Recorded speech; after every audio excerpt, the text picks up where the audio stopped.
Hello there, and welcome to Just About Earth, where curiosity gets cozy and science takes the scenic route to slumber. Tonight, we're going somewhere very far away, but not in space, in time. 66 million years backward, to a world that felt infinite, lush, and alive with creatures that would one day become myths. The Cretaceous Period, the last age of giants, the twilight of the dinosaurs. Before we drift back to that ancient landscape, I'd love to know, where in the world are you listening from tonight?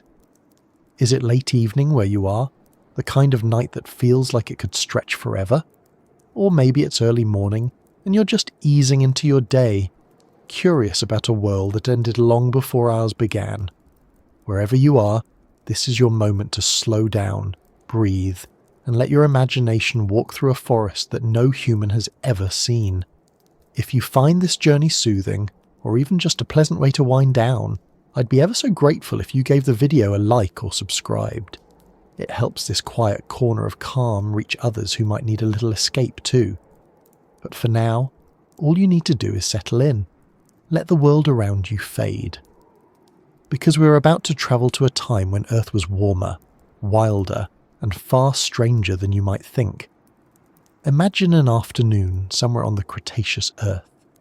The air is thick with moisture, heavy with the scent of plants you wouldn't recognize. Giant cycads rise like green towers, and flowering plants, the newcomers of evolution, spread across the undergrowth, their petals attracting insects that have only recently begun their intricate dance with pollen. The hum of wings fills the air. Dragonflies the size of small birds dart over shallow pools, and beetles glint like living gemstones beneath the sun. You can almost hear the distant bellow of something enormous moving through the forest, the slow, deliberate rhythm of footsteps that shake the ground. This was not the chaotic volcanic world of early dinosaurs. The Cretaceous was a world of refinement, of balance, a stage polished by millions of years of evolution. The continents, once clustered together in the supercontinent Pangaea, were drifting apart, shaping oceans and coastlines that would one day become familiar outlines on our modern maps. North America was split by a shallow inland sea. Europe was a cluster of islands. Australia was still attached to Antarctica, and India was speeding northward on its way to crash into Asia. The planet was in motion, not rushing, but endlessly rearranging itself. The climate was warm, almost tropical across much of the globe. There were no polar ice caps, only vast forests stretching toward the poles, and shallow seas that sparkled under a thick, humid sky. It was a greenhouse world. Carbon dioxide levels were high, sea levels even higher, and yet life flourished in extraordinary abundance. Plants grew thick and fast, feeding herbivores that in turn fed the predators that roamed the plains and forests. This was an Earth at its biological peak, rich, complex, alive with colour and sound. In this world, you might have seen herds of triceratops moving like armoured tanks through fern fields, their frilled heads swaying as they grazed. You might have glimpsed a T-Rex standing motionless for a moment, before lunging forward with terrifying speed, the culmination of over 100 million years of evolution in muscle and bone. Further south, long-necked titanosaurs, some stretching over 30 metres, moved with slow grace across floodplains. Their necks arched like living bridges, their tails sweeping behind them in arcs of dust and sunlight. And yet, it wasn't all giants. The Cretaceous belonged to the small and the nimble too. Mammals no larger than rabbits scurried in the shadows, laying the groundwork for what would one day come after. Birds, newly evolved from their dinosaur ancestors, flitted between branches, already testing the skies that would soon be theirs alone. Even the insects were busy rewriting the rules of life, as flowering plants and pollinators formed one of the most successful partnerships in evolutionary history. The world was noisy in its own ancient way. Cicadas buzzed in forests that had never known human footsteps. The rumble of thunder rolled over coastal plains where storms brewed in the heat. Volcanoes far away exhaled occasional columns of ash, dusting everything with a reminder that Earth itself was still restless. But to the creatures of that time, this was normal. It was home. If you could stand quietly beneath a Cretaceous canopy, you might notice how different the light feels. The air, thick with humidity, scatters sunlight in a golden haze. Ferns sway gently in the breeze, and between their fronds you might catch the glint of an eye. A small dinosaur, feathered and alert, watching you from a distance. Its movements are quick, its gaze intelligent. These were not the sluggish reptiles that old movies once imagined. Dinosaurs were active, warm-blooded in many cases, their bodies finely tuned to their environments. Their world had rhythms as steady as any heartbeat. Rain fell in regular cycles, feeding rivers that wound lazily across continents. The oceans breathed with tides and currents that carried nutrients across thousands of miles. On land, ecosystems balanced delicately. Predators and prey, plants and pollinators, forests and floodplains. Life had become a masterpiece of adaptation. It seemed unstoppable. Of course, the earth beneath it all was already whispering of change. The slow drift of continents altered ocean currents and air patterns. Volcanoes released carbon dioxide and sulfur into the atmosphere, sometimes warming the planet, sometimes cooling it. Tiny fluctuations that no creature could sense were adding up across the centuries. But for now, in this snapshot of time, everything looked eternal. There's something humbling about imagining this world, a planet both alien and familiar. The same blue oceans, the same gravity, the same sun tracing arcs through the sky. But everything else transformed. It's a reminder that Earth has worn many faces, each lasting only a moment in the scale of geologic time. The Cretaceous just happened to be one of its most magnificent.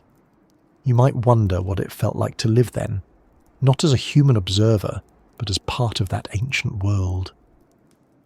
The sense of scale would have been overwhelming. Even the smallest creature would have been dwarfed by its surroundings. Trees rose like cathedrals, the air buzzed with life, and the constant motion of creatures made the land seem alive in every direction. There was no silence, only a natural symphony that played without pause. The great predators would have ruled their territories with precision.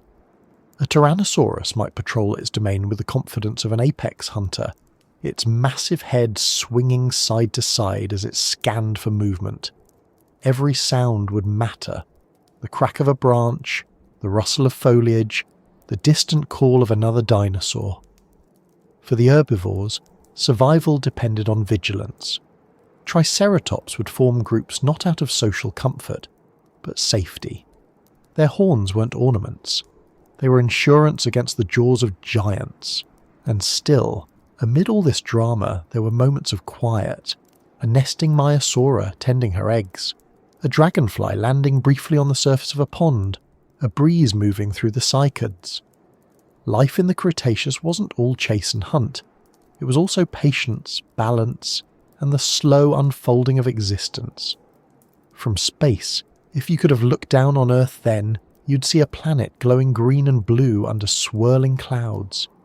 The land masses were smaller, fragmented, the oceans wider. But it would still look alive, more so than ever before. Photosynthesis, that invisible alchemy of sunlight and air, was painting the planet in endless shades of green. The Earth was breathing deeply. There's an odd comfort in realizing that this world existed completely without us. It thrived, changed, and disappeared long before we arrived. The dinosaurs didn't need observers, historians, or storytellers. They lived, and that was enough. Their existence wasn't a prelude to ours.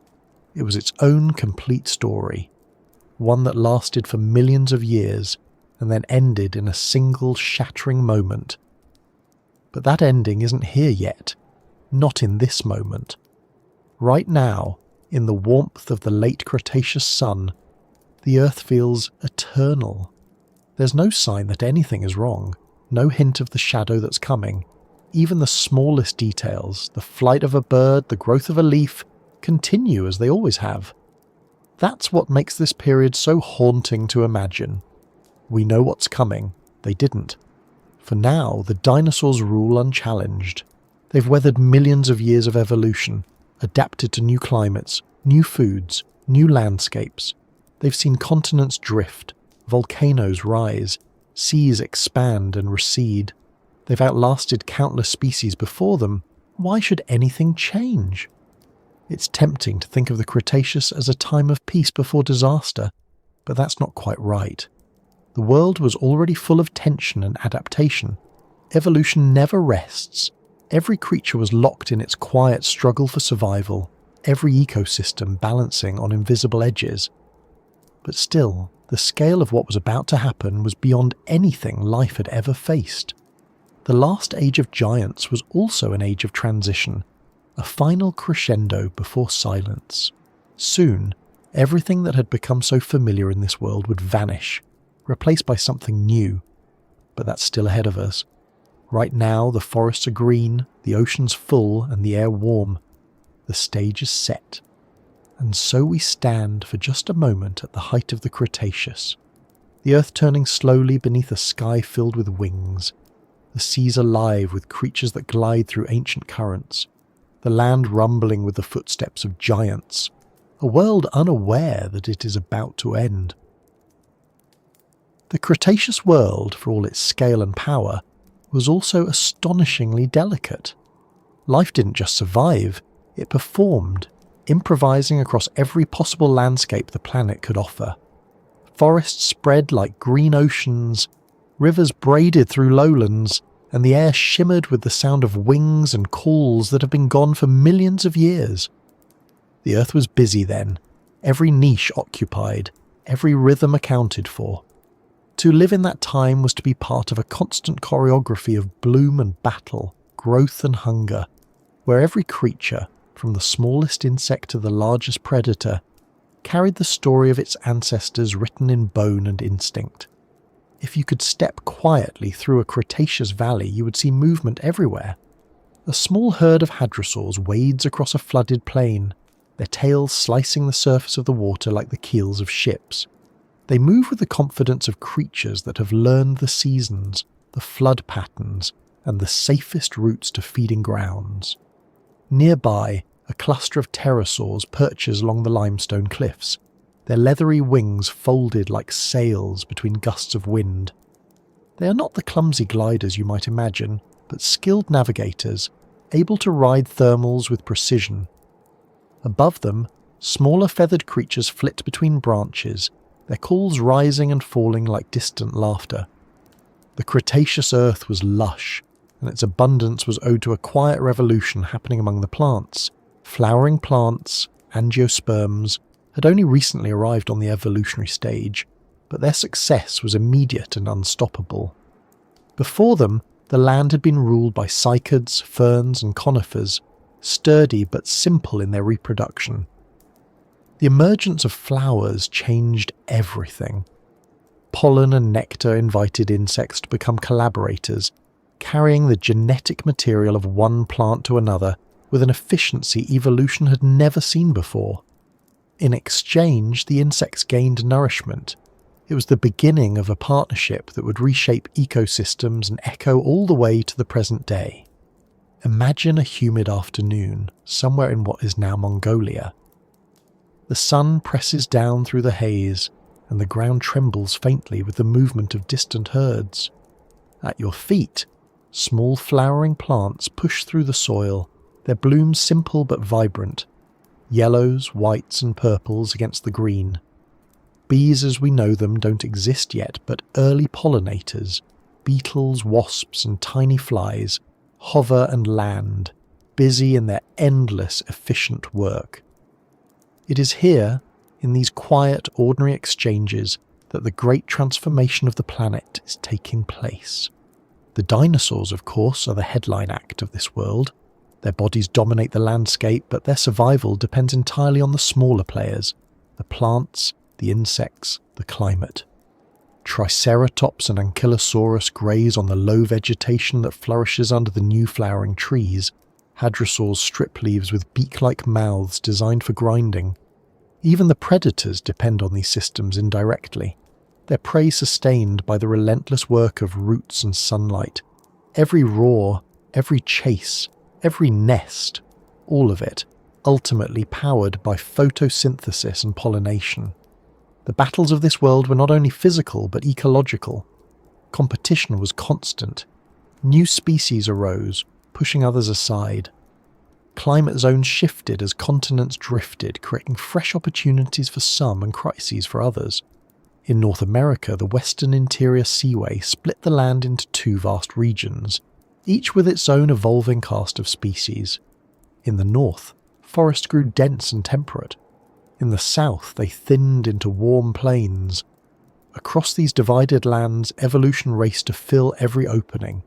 Horns, frills, armour and speed all became tools of survival, each generation adjusting slightly to the pressures of its environment. The plant life shaped much of this competition. The spread of flowering plants meant new foods, but also new strategies for reaching sunlight. Trees grew taller, leaves thinner, and roots deeper. Insects adapted to the variety of blooms, their bodies changing to carry pollen more efficiently. Some evolved longer tongues, others specialised jaws, each adaptation linking one life to another in a web of dependency. The Earth was no longer just a stage for survival. It had become a living network of partnerships and rivalries. In the oceans, the story was no less dramatic. Warm, shallow seas covered much of the continents, filled with corals, ammonites and marine reptiles. Giant mosasaurs hunted in these waters, sleek and muscular, apex predators of their realm. Their jaws could crush bone with a single bite, yet they shared the seas with delicate creatures, plankton, algae and tiny shell builders that together sustained the entire food chain. When one population flourished or faltered, the effects rippled outward like waves after a storm. To picture this world properly, it helps to think of scale. The Cretaceous wasn't simply a collection of giant animals, it was a planet operating on every level of life. Microbes in the soil fixed nitrogen for plants. Insects pollinated and decomposed. Amphibians filled the margins between land and water. Mammals, though still small, were beginning to diversify in secret, waiting for their chance. The air itself carried the breath of millions of species. It was thick with the scent of growth, decay and renewal. A living atmosphere. Predation shaped everything. Every species was both hunter and hunted, and the balance between them was delicate. Tyrannosaurus rex was not simply a monster. It was an integral part of the ecosystem, keeping populations in check, removing the weak and allowing plants to regenerate. The same pattern played out in every habitat. In the forests of what is now South America, the giant herbivorous titanosaurs grazed under the watchful eyes of predatory abelisaurs. In the swamps of Asia, smaller raptors stalked their prey with intelligence and cooperation.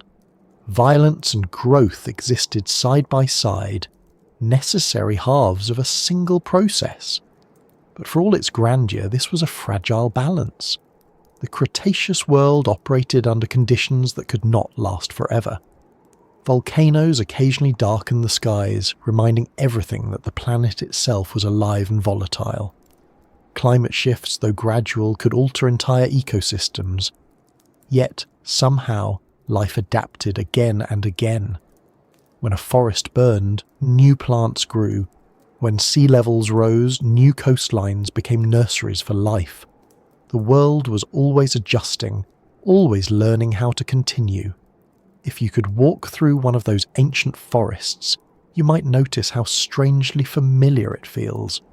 The buzzing of insects, the rustle of leaves, the calls of unseen birds, they are sounds that never truly vanished. Even the air, warm and heavy, would carry a sense of continuity, as if the planet were whispering through time. The dinosaurs may be gone, but their world shaped the one we live in now. Every tree outside your window, every blade of grass, every bird's call traces its lineage back to this era of bloom and battle. Some of the creatures of this time were as remarkable for their ingenuity as for their size. The small raptor-like dinosaurs, for instance, displayed signs of complex behaviour, pack hunting, nesting care, perhaps even communication beyond simple calls. Fossils show evidence of brooding, of parents guarding eggs, of group living. Life was not mindless instinct. It was organised, adaptive, and surprisingly tender. Evolution was not just shaping bone and muscle, but behaviour and intelligence. And the skies above were changing too. Feathers, which had begun as insulation or display, had become wings capable of sustained flight. The earliest birds were already gliding and flapping with skill, filling niches that would later belong entirely to their descendants. Some still had teeth, others had long tails, but they were unmistakably on their way toward the familiar forms we know today. Every time one took off from a branch, it was a glimpse of the future, a world where dinosaurs would not be gone, only transformed. In the seas, coral reefs expanded across tropical shelves, building enormous underwater cities of life. Fish evolved in dazzling variety. Turtles grew large and slow, drifting through lagoons like living islands. The mosasaurs and plesiosaurs ruled as apex predators, but even they lived by the same rule as everything else: adapt or vanish. The competition never stopped, even in the quiet depths. It's easy to think of this age as peaceful, but that's an illusion born of distance. The Cretaceous was a constant struggle. Droughts, floods, storms and predators made every day a gamble. Survival meant endurance. But through it all, the planet continued to create new species, new behaviours, new forms of beauty. Evolution never slept, even when the world seemed calm. The ecosystems of the Cretaceous were as complex as any modern rainforest. Energy flowed in intricate loops from sunlight to leaf, from leaf to herbivore, from herbivore to predator, and back to the soil. Every death fed new life. Fossilized bones found in floodplains and riverbeds tell this story clearly. The remains of one animal became nourishment for another, directly or through decay. Nothing was wasted. Even in extinction, life was feeding itself. One of the quiet marvels of this era was how evenly distributed life had become. Warm temperatures and high sea levels allowed plants and animals to thrive even near the poles. Fossil forests found in what is now Alaska and Antarctica show that these regions, though dark for part of the year, were covered in greenery. Dinosaurs lived there too. Smaller species adapted to cooler conditions, their metabolisms keeping them active through long winters. The adaptability of life was astonishing, as if Earth itself refused to draw boundaries. You might think of the Cretaceous as Earth's grand experiment in abundance. It tested every possible shape, colour and behaviour. Some creatures grew armour, others relied on camouflage. Some ran on 2 legs, others on 4. Some flew, some swam, some burrowed underground. Every form was an answer to a question the environment was asking, and for a time those answers worked perfectly. But in the middle of all this success, there were hints of fragility. Some species began to disappear even before the final catastrophe. Changes in sea levels and volcanic activity caused local extinctions. Food sources shifted. The interconnected web of life, so intricate and beautiful, was always on the edge of imbalance. One small disruption could echo through entire ecosystems. When we imagine this world, it's tempting to see it as distant and unrelated to ours. But in truth, we are living in its aftermath. The flowers outside your window, the bees hovering nearby, the birds that fill the morning air, they all descend from this age. The systems built in the Cretaceous didn't vanish with the dinosaurs. They evolved, adapted, and continued. We are, in a very literal way, walking through the continuation of that ancient story. The world of bloom and battle was not a pause before destruction. It was a triumph in its own right. A world at the height of complexity, the culmination of billions of years of experimentation. Every creature that lived then was the result of unbroken survival, stretching back to the dawn of life. Every leaf, every egg, every footprint in the mud was part of that vast, ongoing experiment called evolution. And though we know now how it ends, the fire, the dust, the silence, it's worth remembering that, for them, the future was still unwritten. The herd still grazed, the predators still hunted, the forest still bloomed, the insects still danced among the flowers, unaware that they were part of something enduring.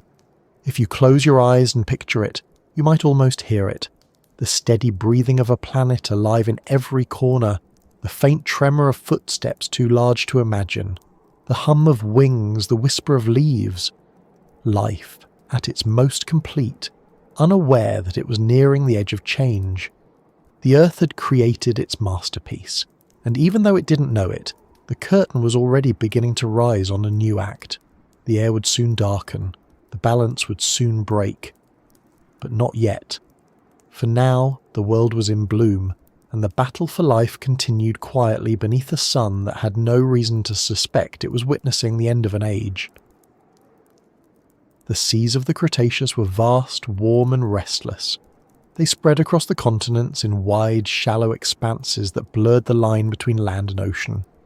To stand on the shore of one of these inland seas would have been to look upon a landscape in constant motion, where the horizon shimmered with humidity and the air carried the mingled scents of salt, vegetation and distant storms.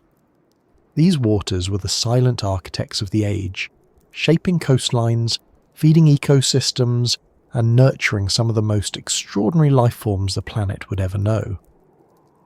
The Cretaceous was an oceanic world in every sense. Much of North America lay beneath a broad sea that cut the continent in two from the Arctic to the Gulf of Mexico. This western interior seaway was not a static body of water. It shifted with the seasons and the slow breathing of the planet, expanding and retreating over millions of years. To its west lay rising mountain ranges, to its east broad lowlands lined with forests and marshes. Rivers poured into it, carrying sediments that settled in quiet layers, capturing fossils and traces of the creatures that once swam there. If you could have floated upon those waters, you would have seen an ecosystem as rich as any coral reef today. Beneath the surface moved schools of fish in dazzling patterns, their scales catching the sunlight that filtered down in soft green-gold beams. Ammonites, spiral-shelled relatives of modern squid, drifted gracefully, their tentacles exploring the currents. They were ancient travellers, having survived multiple mass extinctions already, and they carried with them the geometry of time itself, each coil a record of growth and endurance. Deeper still, in the open waters, swam the true giants of the Cretaceous seas. Mosasaurs, the undisputed rulers of the marine world, glided through the depths with serpentine grace. They were reptiles, not fish, descended from land-dwelling ancestors who had returned to the water generations before. Their bodies were built for speed, driven by powerful tails that sliced through the currents like blades. Their jaws, lined with conical teeth, could seize and crush anything that crossed their path. Fish, turtles, even smaller mosasaurs. Some stretched over 15 meters, long enough to rival a modern whale. These predators moved with precision. They did not chase blindly. They waited, turned, and struck with calculated force. Each motion conserved energy in a world where food, though abundant, was never guaranteed. Fossil evidence shows that some species of mosasaurs gave birth to live young, suggesting that they lived their entire lives in the sea. No nesting grounds on land, no clumsy crawls across beaches. They were creatures of the deep in every sense. Among them swam plesiosaurs, their long necks moving like eels through the water, their paddle-like limbs beating rhythmically. Some species had necks so extended they seemed impossible, each vertebra part of an elegant and improbable design. Their heads were small, but their reach was long, perfect for darting into schools of fish or snatching prey that drifted too close.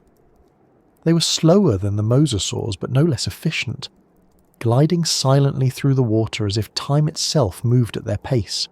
Above them, in the open air, pterosaurs circled, scanning for movement beneath the waves. Some species, like Pteranodon, had wingspans over 7 meters and could travel vast distances across the seaway, diving occasionally to snatch fish near the surface.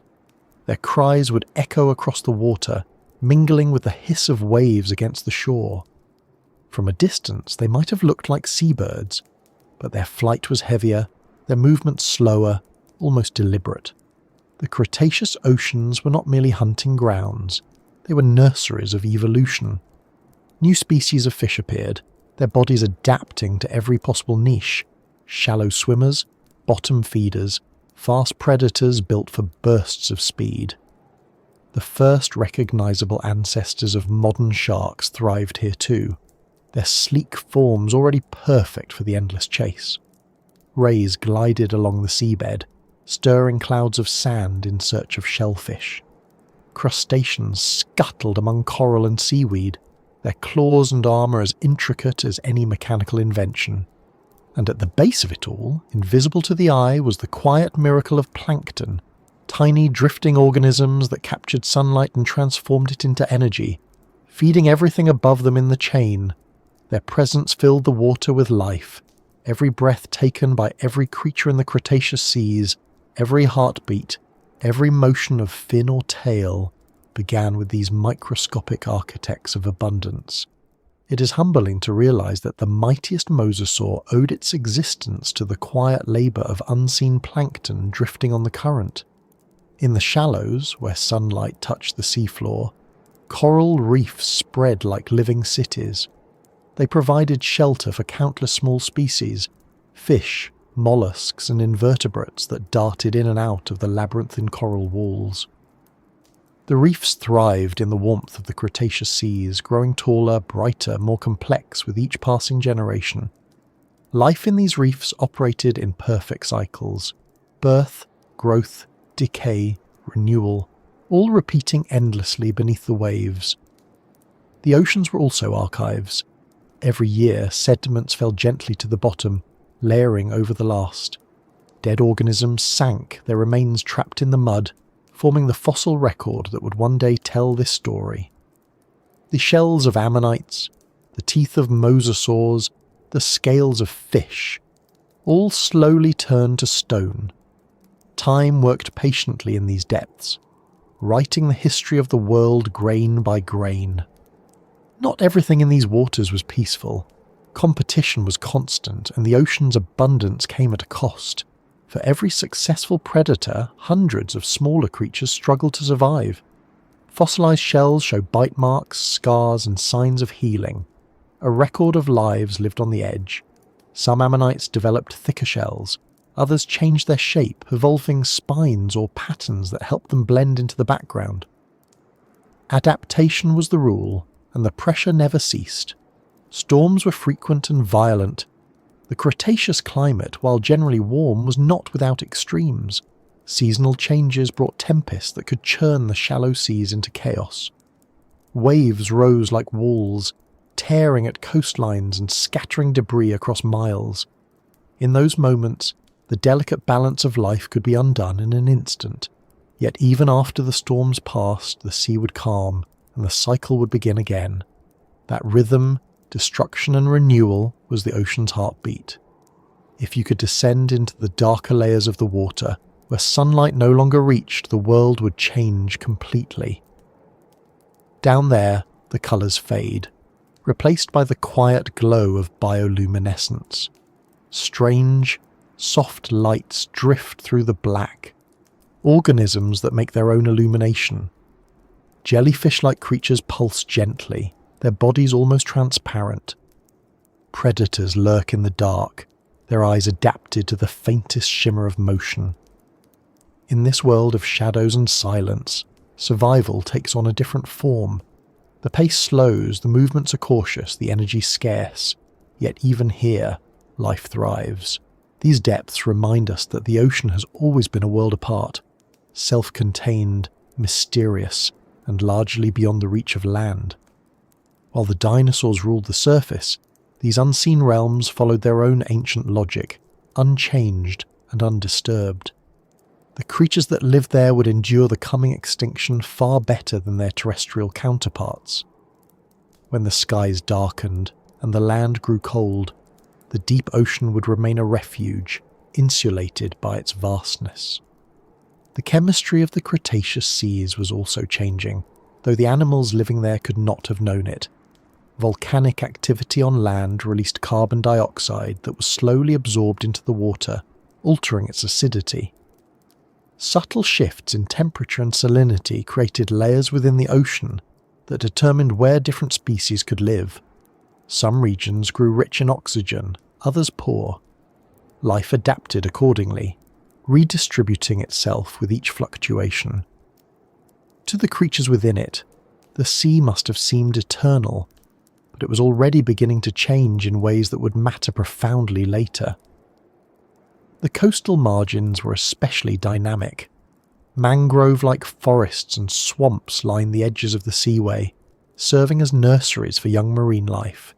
Here, the distinction between land and water was blurred.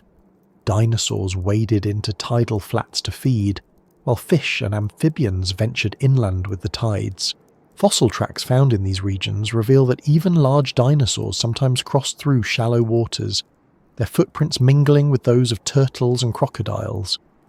These interactions between land and sea formed some of the most productive ecosystems of the age.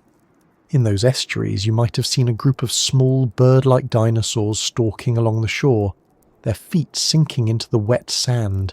They snap at fish trapped by the retreating tide, their feathers slicked dark with water.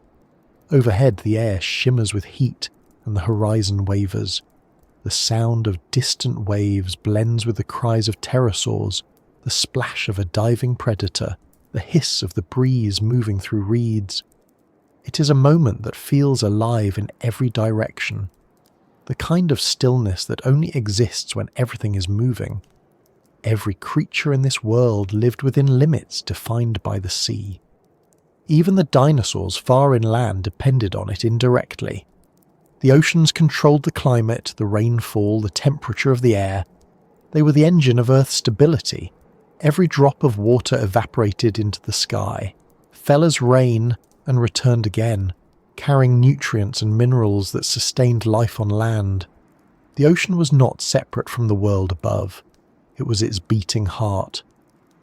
The fossils found today in ancient seabeds tell us that this balance persisted for millions of years. The same layers that hold the remains of ammonites and mosasaurs also preserve pollen from flowering plants, ash from distant volcanoes, and traces of meteorite dust. The ocean collected everything, holding it quietly until we were ready to read it. It is a vast library of time, written not in words but in calcium and carbon. When you imagine this world, it's easy to focus on the great beasts, the predators, the size, the spectacle. But the deeper truth of the Cretaceous ocean lies in its subtlety. It was a system of relationships, of endless interactions between the smallest and the largest forms of life. It was an ecosystem built on cooperation as much as competition. Even the fiercest predator depended on the unseen labour of algae and plankton, of currents and chemistry. The sea held everything together. There's something almost meditative about picturing that endless expanse. The light filtering down through the water, the slow undulation of movement, the rise and fall of the tides. For all its ferocity, the ocean was a place of rhythm. The waves carried energy across thousands of miles, touching shores that no creature had yet named. The pulse of that energy has never stopped. When you stand at the edge of the sea today and listen to the surf, you're hearing the same rhythm that shaped the Cretaceous world. The same waves, the same gravity, the same ancient heartbeat. In those waters, evolution was quietly preparing for what came next. New groups of fish were beginning to take forms that would one day fill modern oceans. Early relatives of seabirds were testing the boundaries between air and water. Some marine reptiles were shrinking in size, specializing for survival in tighter niches. The ocean was already writing its next chapter, one that would unfold after the Great Extinction. But for now, it was alive in full. If you were to dive there, the experience would be overwhelming. The colours, the the sound of your own heartbeat mixing with the faint roar of distant currents, the flash of movement at the edge of vision. Every sense would be filled with life. It would feel eternal, as though nothing could disturb it. That illusion of permanence was one of the ocean's oldest tricks, its calm surface hiding a world of constant change beneath. In time, the balance would shift. The Earth's climate would falter. The tides would draw back. The rich marine world that had flourished for so long would begin to thin. But in the span of the Cretaceous, that moment was still far away. For now the sea was everything. A cradle, a battlefield, a mirror. Its light touched every part of life, even the land it could not reach. The oceans of the Cretaceous were the planet's memory and its promise, a world of shadows and light that shaped everything to come. Above the shimmering seas of the Cretaceous, another world unfolded. It was lighter, thinner, and filled with motion. The air itself was alive with wings. From tiny darting creatures that flitted between leaves to vast gliders that could cross entire coastlines without a single flap, the sky had become its own wilderness. The age of dinosaurs was not just about the ground and sea. It was also the moment when life truly conquered the air. The skies of that time would have looked nothing like the ones we know. The light was softer, scattered through the haze of humidity that wrapped much of the planet. Clouds formed thick and high, glowing with reflected sunlight that bounced from the oceans below. Across this endless dome of air moved creatures that were part dinosaur, part something new. The Cretaceous sky was not empty space. It was a living habitat, layered like the forests and oceans beneath it, filled with predators, scavengers, travellers, and explorers of the wind. Among the first to claim these heights were the pterosaurs, masters of flight long before any bird spread its wings. They had ruled the air for millions of years, adapting into dozens of forms, from small, agile hunters that darted over rivers to enormous species whose wings stretched wider than any creature before or since. Their bodies were built for flight. Hollow bones, powerful muscles, and wings formed from a thin membrane of skin that stretched from their elongated fourth finger to their sides. Theirs was a different kind of flight than birds. It was gliding, soaring, efficient, and ancient. Imagine a coastline at dawn. The mist rises slowly over the water, and from the cliffs a group of pteranodons launches into the wind. Their wings catch the rising air currents, and they glide effortlessly, barely moving. Below them, the ocean ripples with the movement of fish near the surface.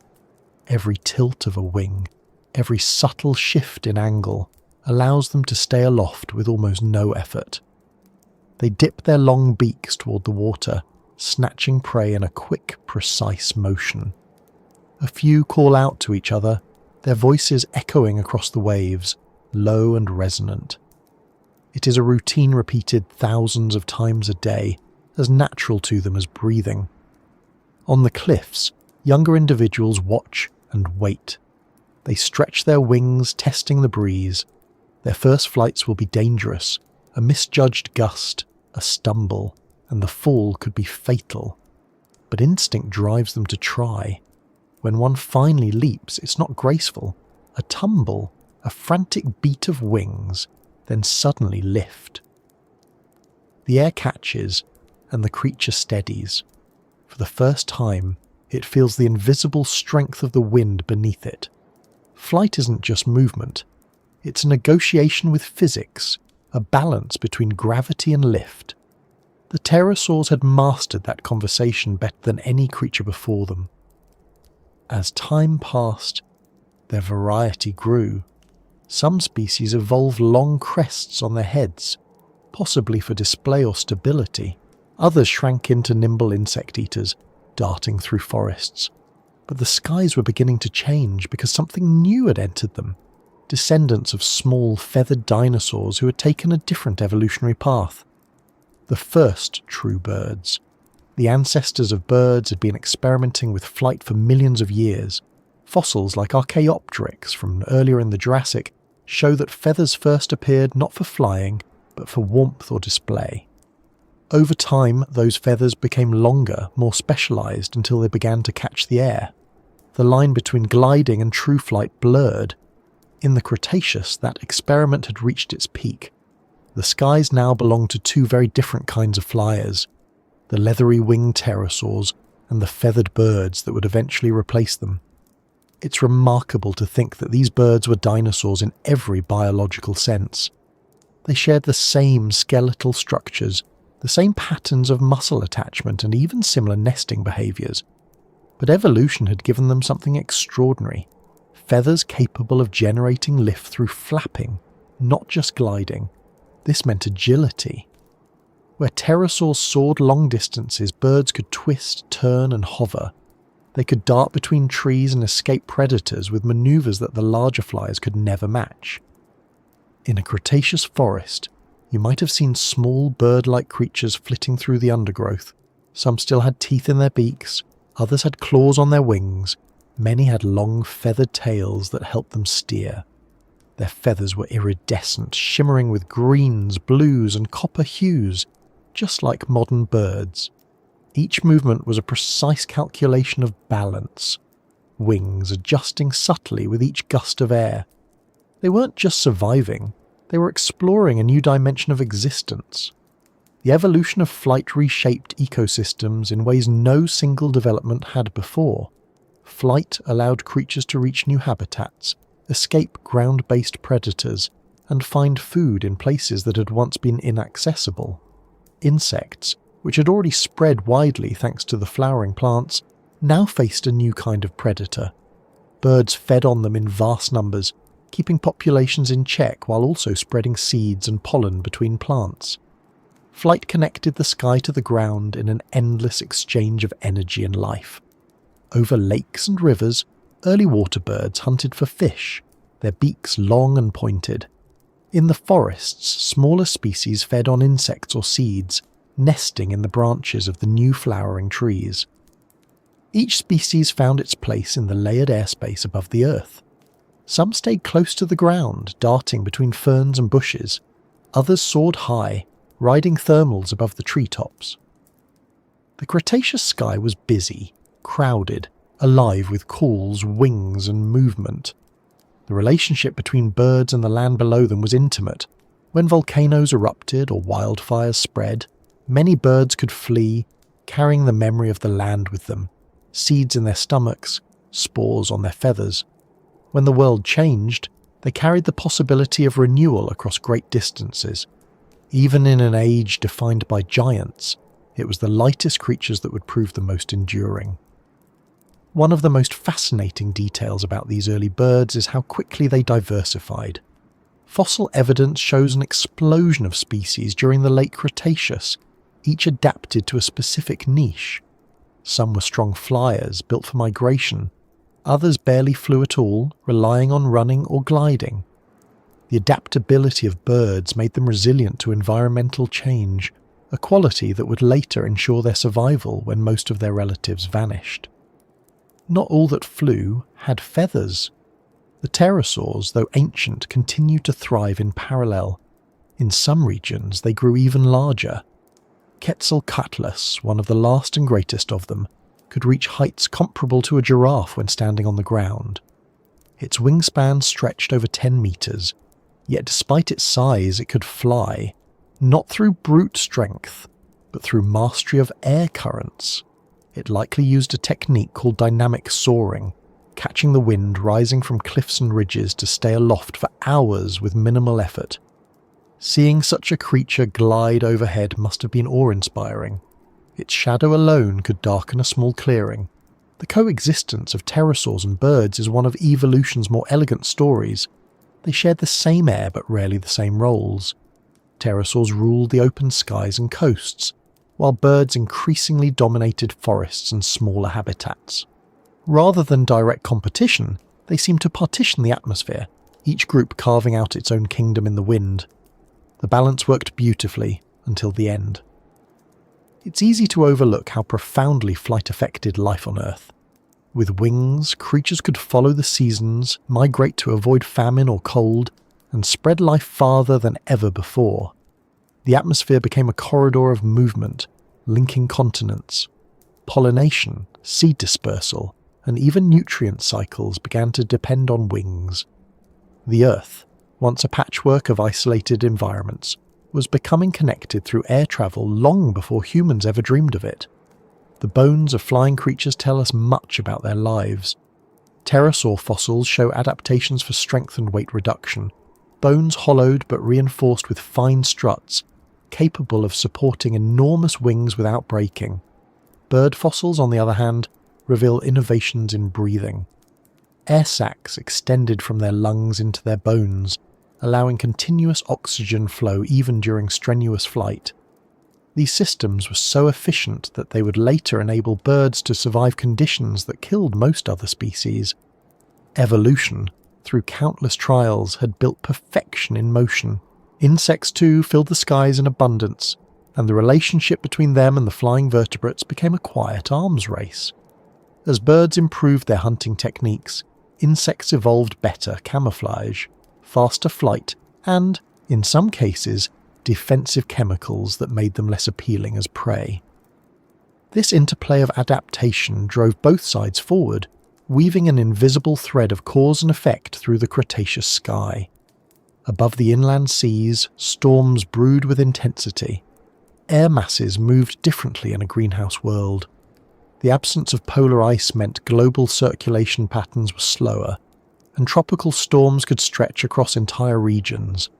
For creatures that lived on the wind, these storms were both danger and opportunity. Strong thermals could carry them for hundreds of kilometres, but a sudden shift could also dash them to the ground. Fossils of pterosaurs have been found far inland, perhaps carried by storms they could not escape.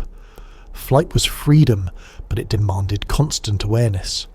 At night the skies would have transformed, the air cooled, insects swarmed, a nocturnal species took over. Some small birds and flying reptiles may have hunted under the light of the moon, using sight adapted to low light. The stars above would have looked familiar, the same constellations, the same sweep of the Milky Way, but viewed from a planet that was warmer, greener, and louder than ours. Even then, the rhythms of day and night governed life as they do now, setting the pace for feeding, resting, and migration. If you picture that ancient sky long enough, it becomes easy to forget how strange it truly was. The silhouettes that moved across it were neither the birds we know nor the creatures we could easily imagine. Some had tails like ribbons, others had wings edged with claws. Many species were transitional, caught in the act of becoming something new. Evolution is rarely tidy. It's full of half-finished experiments that work just long enough to persist. The Cretaceous skies were full of them, fleeting solutions to the problem of flight. The nests of these creatures tell another part of the story. Fossilized nests show patterns of care, protection, and planning. Eggs were arranged carefully, sometimes in communal clusters, suggesting cooperation. Feathers found in these sites indicate that brooding was already common among both bird-like dinosaurs and early birds. The warmth of a parent's body was enough to keep the next generation alive. Flight may have taken life into the air, but it also deepened the connections on the ground. And there was beauty in these creatures, not in a romantic or symbolic way, but in the quiet logic of adaptation. The colours of their feathers, the shapes of their crests, the arcs of their wings, all of it reflected purpose. Every line and contour was the product of function refined by time. Watching them would not have felt like watching chaos. It would have felt like witnessing the rules of physics expressed as life. Even the soundscape would have been distinctive. The air would carry layers of noise, the rush of wings, the cries of pterosaurs, the chirps and whistles of early birds, the distant rumble of thunder. To live in that world was to be surrounded by sound. It was a planet learning to sing through the air. The skies of the Cretaceous remind us that Earth's history has always been a story of expansion, from water to land, from land to air, from instinct to intelligence. Each step opened new worlds, and each world brought its own risks. Flight was one of the greatest of these leaps, And though it seems effortless when we watch a bird today, it was earned through countless generations of trial and error. The creatures that filled the Cretaceous air were the culmination of that long experiment. And as the world beneath them continued to change, forests growing thicker, volcanoes reshaping continents, oceans shifting, the flyers adapted in turn. They followed the climate, tracked the seasons, and found stability in motion. They had no sense that their age was nearing its close, no awareness of the fragility of their existence. To them, the world was infinite. The air was theirs. High above the plains, a Quetzalcoatlus catches a rising current and begins to climb. Its massive wings tilt slightly, catching the sun. Below, herds move across the land, rivers wind through forests, and the sea glimmers in the distance. The creature soars higher, weightless, unhurried. It circles once, twice, then glides forward, vanishing into the haze of the horizon. The sky remains behind it, vast, timeless, filled with the echoes of life in flight. The land beneath the Cretaceous skies was restless. It was not a silent foundation, but a living surface, moving, breaking, and rebuilding itself over millions of years. To the creatures walking across it, the ground may have seemed eternal, solid, dependable, but it was in constant motion. Beneath the soil, beneath the roots, the earth was shifting. It was stretching apart and colliding in slow, invisible movements that shaped every valley, every coastline, and every horizon. The world of the Cretaceous was divided into continents that looked roughly familiar, yet deeply strange. North America, South America, Africa, Eurasia, and Antarctica had already begun to resemble the map we know today, but their positions were still unsettled.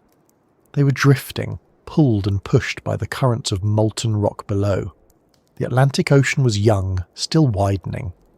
India was a separate island continent, racing northward at an almost reckless pace, bound for its future collision with Asia.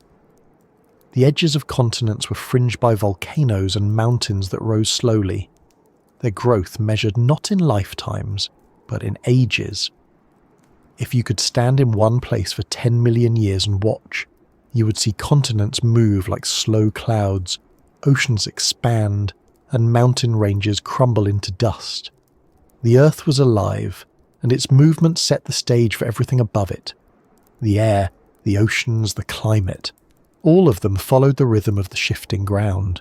To the dinosaurs that walked those lands, none of this was visible. What they knew were the forests, the plains, the rivers that carved through soft stone, and the distant rumble of volcanoes. The soil they stepped on was thick with decay and growth, a mixture of fallen leaves, weathered rock, and the remains of countless plants and animals that had lived and died before them. Each footprint they left pressed into a surface made from deep time. The continents were more humid than today. Rainfall was heavy, especially near the equator. Rivers swelled with the monsoons, overflowing their banks and creating fertile floodplains where herds of herbivores gathered to feed. These lowlands were rich with vegetation, cycads, ferns, palms, and flowering plants forming dense jungles that stretched for miles. The air carried the scent of resin and wet earth. Every step stirred the smell of life and decomposition. Farther inland, the terrain changed. Volcanic fields and mountain chains divided ecosystems. In what is now Western North America, the early rise of the Rocky Mountains was underway.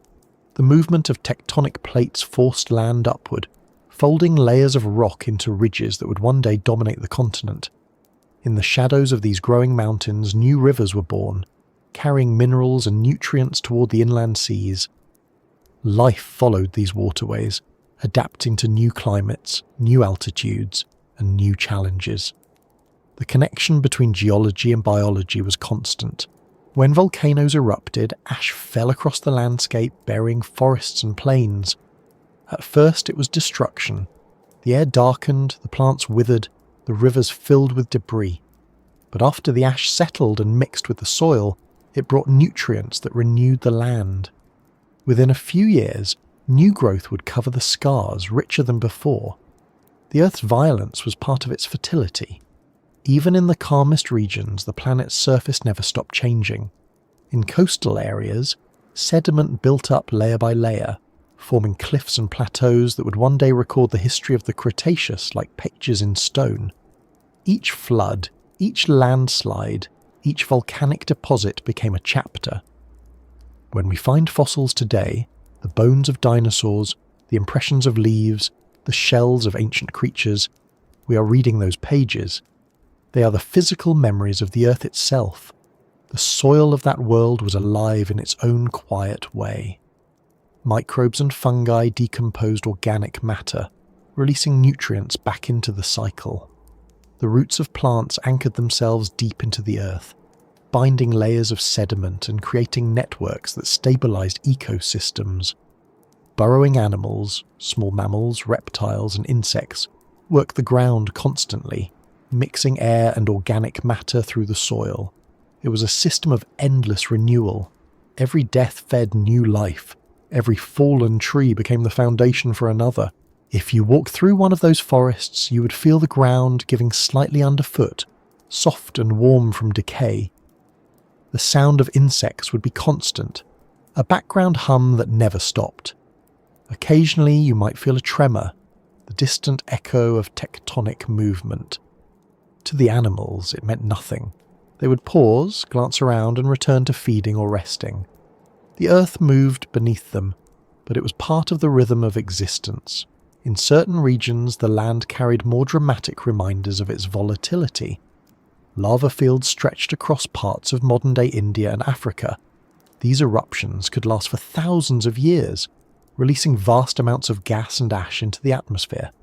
The Deccan Traps, which formed near the end of the Cretaceous, were among the largest volcanic systems in Earth's history. Layer upon layer of basalt spread outward, creating plateaus that still exist today. Each eruption altered the climate slightly, releasing carbon dioxide that warmed the planet even further. The dinosaurs living nearby would have seen glowing rivers of molten rock flowing slowly across the land, forests igniting, skies darkening, and then, as centuries passed, new soil forming atop the cooled stone. But between these episodes of chaos, the land was stable and abundant. Grass had not yet evolved, so the open spaces were covered in ferns and low plants. Trees rose tall, conifers, cycads, magnolias, and the first hardwoods. Some forests were so dense that sunlight barely reached the ground. In others, open clearings created corridors where herds moved seasonally. Migration was common. Herbivores followed the cycles of rain and growth, and predators followed the herbivores. The land dictated their paths, its rivers and mountains forming invisible boundaries between territories. Each ecosystem depended on the geology that supported it. Where volcanic soil was rich, plants grew thick and fast. In drier regions, evolution favoured species with tougher leaves and deeper roots. Along the coastlines, mangrove-like plants stabilised the edges of the land, creating environments where fresh water and salt water mingled. In these places, life overlapped. Fish ventured inland, and land animals came to feed on marine creatures. Every transition zone was an experiment in adaptation. The rivers of the Cretaceous were wide and winding, carrying silt and nutrients through the continents. They carved valleys and left behind fertile floodplains that changed shape with every flood. When water receded, shallow pools formed, trapping fish and small creatures. Insects gathered there, followed by amphibians, reptiles, and birds. The smell of wet vegetation filled the air. Along the banks, nests and burrows lined the softer soil, evidence of how deeply life had learned to use the land. Fossil tracks found in these ancient riverbeds capture moments frozen in time. The crossing of a herd, the chase of a predator, the struggle of an animal trapped in mud. Each set of footprints is a record of movement, a silent photograph pressed into stone. Through them, we can almost feel the weight of their bodies, the texture of the ground beneath their feet, the heat of the day. The shape of the continents influenced not just where animals lived, but how they evolved. As land masses drifted apart, populations became isolated. Species that had once mingled were now separated by oceans or mountains. Over generations they diverged, adapting to their new environments until they became entirely new forms of life. This process, geographic isolation driving evolution, was one of the quiet forces that shaped the incredible diversity of the late Cretaceous. To the dinosaurs, the earth beneath them was both ally and adversary. It provided food, shelter, and safety, but it could also shift without warning. Landslides buried entire herds. Earthquakes opened fissures in the ground. Droughts turned lush plains into cracked wastelands. Life depended on the stability of forces that were never truly stable. Yet somehow, balance always returned. The land destroyed and rebuilt itself in an endless cycle. In many regions, the Earth's slow motion created opportunities. When mountains rose, rain patterns changed and new habitats appeared. When sea levels fell, broad plains emerged, allowing migration and expansion. The Cretaceous landscape was never still. It grew, sank, fractured, and healed over spans of time that no creature could perceive. The rocks beneath each footprint told a story written over eons. If you think of the Earth not as a backdrop but as a character, the Cretaceous becomes easier to imagine. The land was a restless being, breathing through volcanoes, reshaping itself through erosion, and whispering change through the smallest tremor. Every living thing walked upon a surface that was both ancient and temporary. The dinosaurs ruled the Earth, but they ruled at the permission of the ground beneath them. The climate reflected this constant geological activity. Warm air currents rose from volcanic regions and spread moisture across continents. The lack of polar ice allowed global temperatures to remain high, but also meant that sea levels fluctuated often.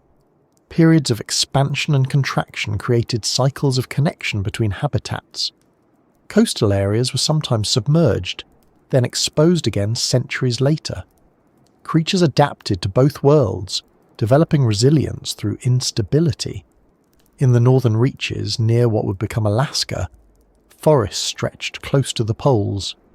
Despite months of darkness each year, the climate remained mild enough for life to persist. There, small dinosaurs adapted to cooler conditions, possibly growing feathers for insulation. Their fossils tell us they endured long winters and brief bright summers. The earth beneath their feet may have been frozen part of the year, but it still supported growth, still gave what it could. Even at the edge of habitability, life found a foothold. As the continents continued to move, the geography of Earth slowly began to resemble our own. The Atlantic widened, the Pacific deepened, and chains of volcanic islands rose from the ocean floor. These shifts created corridors for migration and isolation alike. Dinosaurs that once shared common ancestors evolved into distinct forms across different regions. South America developed its own unique species of titanosaurs and carnivorous abelisaurs. In Asia, swift raptors and ceratopsians diversified. North America saw the rise of the great horned dinosaurs and the dominance of Tyrannosaurus. Each landmass was a separate world with its own version of evolution story. Through it all, the land recorded everything. Volcanic ash captured footprints, sediment buried skeletons, minerals replaced bone, turning fragile remains into fossils that would outlast entire eras. Every earthquake, every eruption, every flood contributed to the preservation of history. The earth itself became the storyteller, its layers the archive of what once walked upon it. When we look at those layers today, it's hard not to feel the quiet continuity that connects then and now. The ground we stand on carries the remnants of worlds long gone. The mountains, the valleys, the soil beneath our feet, all are products of the same restless motion that shaped the Cretaceous. The Earth has never stopped moving. It never will. The dinosaurs living in that world didn't sense the deep time unfolding beneath them. They knew the ground only as what supported their weight, carried their food, and echoed their steps. They lived in the moment, each one unaware that the surface they trusted was the product of ancient collisions and invisible forces. Yet everything about their existence depended on that hidden power. Every footprint they left, every nest they built, every migration they made was guided by the contours of a planet in transition. The mountains determined the weather, the rivers determined the forests, the volcanoes determined the soil. The earth beneath their feet decided everything, even their fate. And while the world above was full of motion, wings in the sky, tides in the sea, herds crossing plains, it was the land below that held the story together. Quietly, patiently, it shaped the stage upon which life performed its brief and brilliant act. Beneath the quiet surface of the Cretaceous Earth, something was always stirring. It wasn't visible to the creatures that lived upon it, not in any immediate sense, but the planet had its own steady rhythm, a hidden pulse that never stopped. It was the heartbeat of tectonic plates shifting, of magma rising and cooling, of continents drifting through time. Every mountain range, every valley, every ocean basin was a note in that slow, ongoing vibration. The Earth, even in its calmest moments, was alive with movement. For most of the animals that walked its surface, this motion went unnoticed. They felt the world through the weight of their own steps, through the smell of soil and vegetation, through the rhythm of seasons that repeated again and again. The ground felt solid. The air felt constant. But underneath, molten rock was circulating in slow convection currents, carrying heat from the planet's core to the crust above. That heat drove everything. The drift of continents, the rise of volcanoes, the shaping of coastlines, the chemistry of the oceans, even the air itself. The hidden pulse of the planet controlled life in ways no living creature could sense. If you were to strip away the forests and rivers and dig deep into the crust of that ancient Earth, you would find a world of fire and pressure. The crust was thinner in some regions, thicker in others, constantly breaking and repairing itself. New ocean floors were forming as molten rock rose at mid-ocean ridges and cooled in contact with water. Elsewhere, older crusts sank back into the depths, melting and beginning the cycle again. It was an endless process, one that had already been going on for billions of years, shaping the planet's surface without pause. This slow movement didn't just sculpt the land, it set the tone for everything that lived above it. As continents drifted apart, they carried species with them, isolating populations and forcing evolution to work independently on each fragment of land. Mountains diverted wind and rain, shaping climates.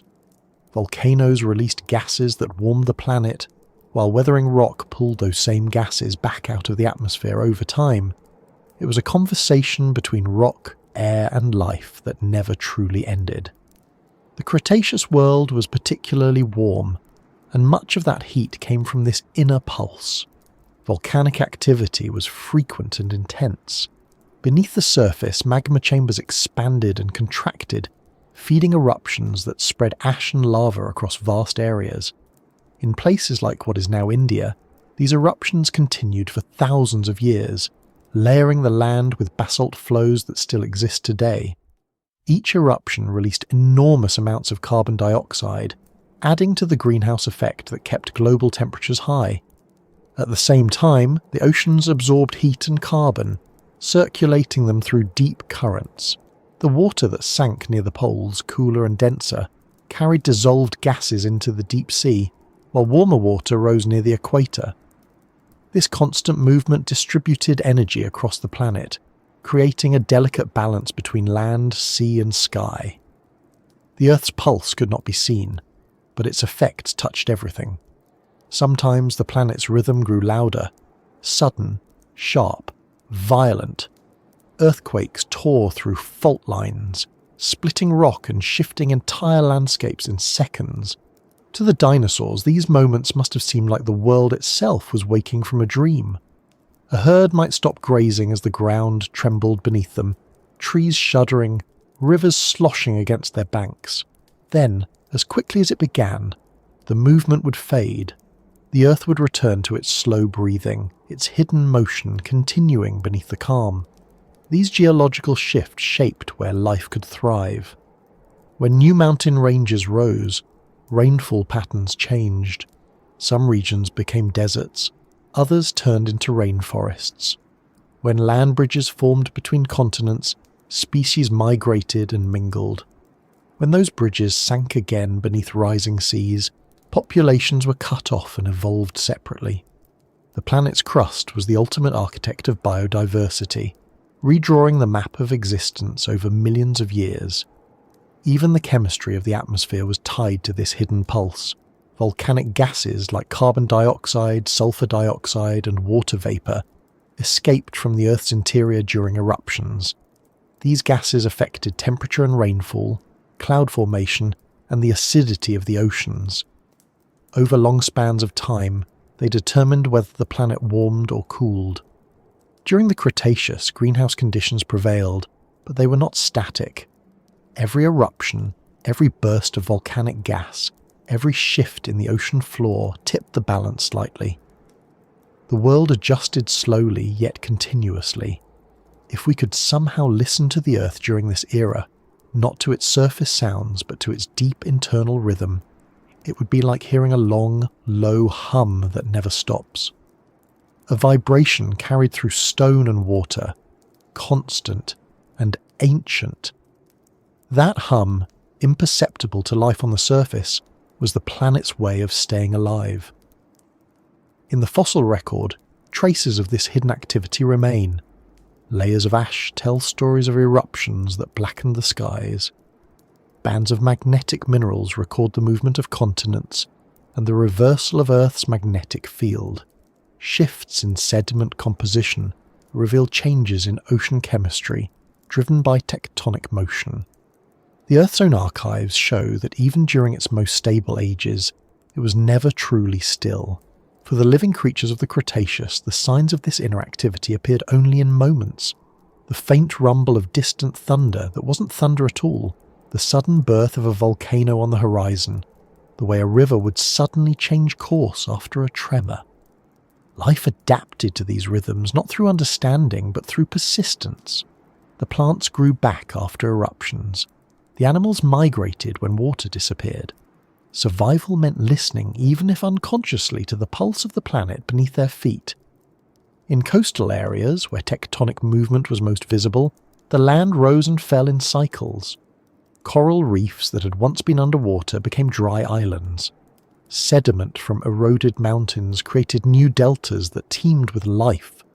Over centuries, entire ecosystems shifted without warning. And yet, balance always returned. The planet's hidden rhythm was destructive and generous at the same time. It's remarkable how much the biosphere and the geosphere were intertwined. The very act of life existing, plants taking in carbon dioxide, animals breathing oxygen, microbes breaking down minerals, influenced the chemistry of the planet. The Earth, in turn, shaped life through its shifting continents and evolving climate. It was not a one-way relationship, but a constant exchange. The pulse of the planet was mirrored in the pulse of life. Deep in the Earth's core, a metallic heart turned slowly, generating the planet's magnetic field. That invisible shield protected the atmosphere from solar wind, allowing the delicate balance of gases to remain intact. Without it, Earth's air and oceans might have been stripped away, as happened on Mars. The same magnetic forces that guided ancient compasses also guided the flow of molten rock, aligning crystals in patterns that scientists can still read today. Every reversal of polarity, every fluctuation became part of the record. The Earth's pulse wasn't uniform. Some regions were calm, stable for millions of years, while others were restless. Along subduction zones, where one tectonic plate slid beneath another, volcanoes rose in chains. Along rift zones, new crust was born. These regions were where change began, where the deep interior of the planet touched the surface and altered it forever. If you could map the world's heartbeat, these would be its arteries and veins, glowing with heat and motion. Even the weather carried the signature of this pulse. When volcanic gases reached the upper atmosphere, they reacted with sunlight and water vapour, sometimes forming aerosols that reflected light and cooled the planet temporarily. Other times they trapped heat, thickening the greenhouse blanket. The cycles of eruption and recovery created long-term fluctuations in global temperature. These shifts were slow enough that ecosystems could often adapt, though not always without cost. For the creatures that lived through them, these changes might have seemed like the work of chance. Seasons growing slightly longer or shorter, rainfall coming a little later each year, forests spreading or retreating. But all of it was connected to the deep processes hidden beneath their feet. The Earth was not just a stage, it was a participant in its own story. If you were to stand on a high plateau during the Cretaceous, you might feel a faint vibration underfoot, though you wouldn't recognize its source. The mountains in the distance would seem unchanging, but they were slowly rising. The rivers below would appear permanent, though they were carving new paths each century. Even the coastline you saw would one day be swallowed by the sea or lifted into the sky. The Earth's pulse was patient, but unstoppable. Over time, these movements began to accumulate in ways that would matter deeply. The volcanic outpourings of regions like the Deccan Traps released enormous volumes of gas that gradually altered the atmosphere. The oceans absorbed much of it, buffering the effect for a while, but small changes in acidity began to ripple through marine ecosystems. Some plankton species declined, altering the food web from the bottom up. These were slow warnings, subtle adjustments that preceded the more dramatic events still to come. Yet despite these shifts, life continued to flourish. Forests grew thick on volcanic soil. New species appeared faster than others disappeared. The planet seemed to be in a state of equilibrium, even as its foundations moved beneath it. That illusion of balance would persist right up to the end of the Cretaceous, when the hidden pulse of the planet would be joined by something far more sudden, an impact from beyond the Earth itself. But for now, in this era, the pulse continued as it always had, deep and steady, shaping the world with every unseen movement. The atmosphere, the seas, the continents, the creatures, all of them were products of this rhythm. Every breath of air, every drop of rain, every grain of sand owed its existence to the flow of energy from within the Earth. The hidden pulse was the planet's oldest constant, a reminder that even in silence, motion never truly stops. And above it all, life carried on, unaware, untroubled, perfectly in tune with the rhythm it could not hear. The world above the restless Earth was green. Not the kind of green we see today, soft and scattered across cultivated landscapes, but a deep, overwhelming green that seemed to breathe with the planet itself. Forests covered nearly every continent, spreading over mountains, valleys and swamps, wrapping the land in an endless web of leaves and stems and roots. The Cretaceous was, in many ways, the age of plants, as much as it was the age of dinosaurs. It was the great flourishing of the green world, a time when photosynthesis reached its peak, and life on land became dense, layered, and intricate beyond anything that had existed before. If you could walk through a Cretaceous forest, your first impression would be of size. Trees towered above, their trunks thick and rough, their crowns vanishing into a canopy so dense that the sunlight filtered down in shifting beams. The air would be heavy with humidity, thick with the scent of sap and decaying leaves. The sounds would come from every direction. The low call of distant animals, the rustle of creatures moving through undergrowth, the constant buzz of insects. Every breath you took would be filled with the sharp green scent of vegetation. It was a world that grew without pause, a landscape that never slept. The plants of that time were both familiar and alien. Conifers still dominated many regions, their needle-like leaves adapted to the warmth and moisture of the Cretaceous climate, but they were beginning to share space with a new arrival, flowering plants. These angiosperms had appeared millions of years earlier, but during this period they spread across the globe, transforming ecosystems from the ground up. Flowers meant seeds, nectar, fruit, and most importantly, pollination.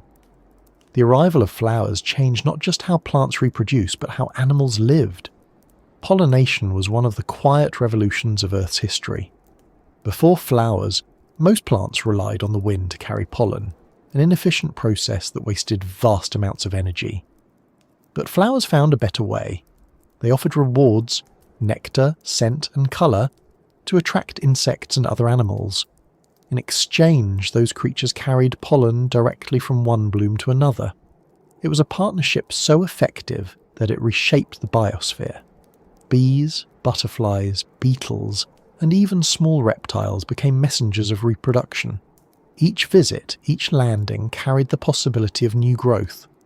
In the Cretaceous, this partnership was still young, still experimental. Early flowers were simpler, less varied than those we know today. Their petals were often small, their colours limited, but even so they were irresistible to the creatures that had begun to evolve alongside them. Fossilised pollen grains show up in rocks across every continent from this era, marking the spread of angiosperms like fingerprints across time. Wherever they grew, ecosystems grew more complex. The presence of flowers also changed the structure of food webs. Plants that produced fruit began to attract animals that would eat it and spread their seeds. Over time, this led to new behaviours, new relationships between species. Herbivores began to browse differently, feeding selectively on flowering plants rather than the tougher leaves of conifers. Insects diversified to match the new resources available. Even the great dinosaurs felt the effects. Some species developed beaks and teeth better suited for clipping leaves and stems. Others adapted their digestive systems to handle new kinds of vegetation. The forests themselves were layered worlds. The canopy was ruled by the trees, conifers, cycads, magnolias, and the first hardwoods. Beneath that layer, smaller trees and shrubs filled the gaps, their leaves reaching for whatever sunlight filtered through. The forest floor was a dense mat of ferns, mosses, and low-lying plants, damp and full of life. Streams and rivers cut through these forests, their banks lined with horsetails and reeds. In the shadows, fungi decomposed fallen wood, returning nutrients to the soil. Everything in the green world was connected, growth feeding decay, decay feeding growth. Amid this living architecture, animals moved constantly. Herds of herbivorous dinosaurs wandered through the trees, their massive bodies parting branches and crushing ferns underfoot. They fed slowly, stripping leaves with mouths adapted to every possible shape of vegetation. Hadrosaurs, with their broad duck-like beaks, ground up soft plants in complex jaws lined with hundreds of teeth. Ceratopsians, the horned dinosaurs, used their sharp beaks to bite through tougher stems and roots. Sauropods reached high into the canopy, pulling down entire branches with sweeping motions of their long necks. Every feeding motion reshaped the forest, pruning it, spreading seeds through droppings, and opening sunlight patches where new plants could grow. Smaller creatures thrived in the spaces the giants left behind. Lizards and mammals darted between roots, searching for insects and fallen fruit. Insects themselves filled every corner, crawling, flying, burrowing. Beetles bored into wood. Termites built colonies inside fallen trunks. Ants began to appear, experimenting with social organisation that would one day dominate entire ecosystems. The forest was not a single community, but a collection of countless micro-worlds, each sustained by the constant exchange of energy between sunlight, plant, and animal. In this green world, time moved differently. Growth was steady, almost rhythmic. A fallen tree would slowly decay, covered in moss, then fungi, then new shoots. Forest fires, sparked by lightning or volcanic activity, cleared old growth and made space for new life. The balance between destruction and renewal was constant. To the creatures that lived there, it must have felt eternal, a cycle without beginning or end. The climate helped sustain this abundance. The Cretaceous atmosphere held more carbon dioxide than today's, which meant that photosynthesis was particularly efficient. Plants grew faster, larger, and in greater numbers. The oxygen levels were high, feeding the metabolism of animals and allowing insects to grow to sizes that would seem impossible now. Dragonflies with wingspans over 1/2 metre glided through the forest air. Beetles the size of a hand clung to bark. Each creature had found its role in the breathing system of the planet. Yet, the green world was not always gentle. The same density that supported life also hid danger. Predators moved through the trees silently, using shadow and foliage for cover. Raptors with feathers and sharp claws stalked smaller prey, their eyes keen in the dim light. In the undergrowth, snakes waited in silence. Crocodiles hid along riverbanks, motionless until the moment they struck. Even in the heart of this abundance, survival was never guaranteed. Every leaf and shadow carried both food and threat. For the herbivores, the forest was a constant negotiation. They had to eat almost continuously to sustain their size, but every mouthful carried risk. Some plants evolved chemical defenses, toxins, bitter tastes, or tough fibers to discourage grazing. In response, dinosaurs developed stronger teeth and complex digestive tracts capable of breaking down resistant material. Some species swallowed stones known as gastroliths, which helped grind up food in their stomachs. Evolution was not just shaping bones and claws, it was sculpting the unseen machinery of survival. Water shaped the green world as much as sunlight did. Rainfall patterns determined which plants dominated. In wetter regions, dense jungles spread endlessly. In drier areas, open woodlands and fern plains created different ecosystems. Rivers flooded and receded, leaving behind nutrient-rich mud where new growth sprouted quickly.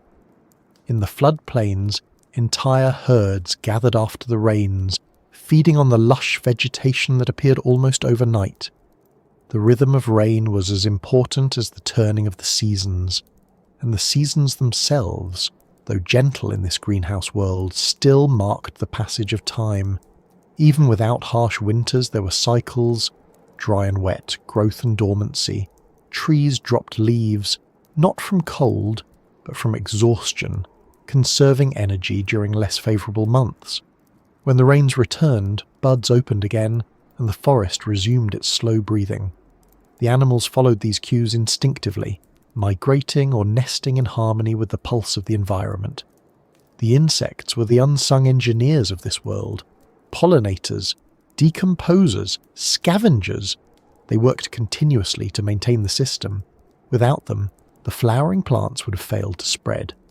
Without the decomposers, fallen vegetation would have smothered the soil. The dinosaurs may have ruled visibly, but the green world answered to smaller masters. Each leaf carried evidence of their work.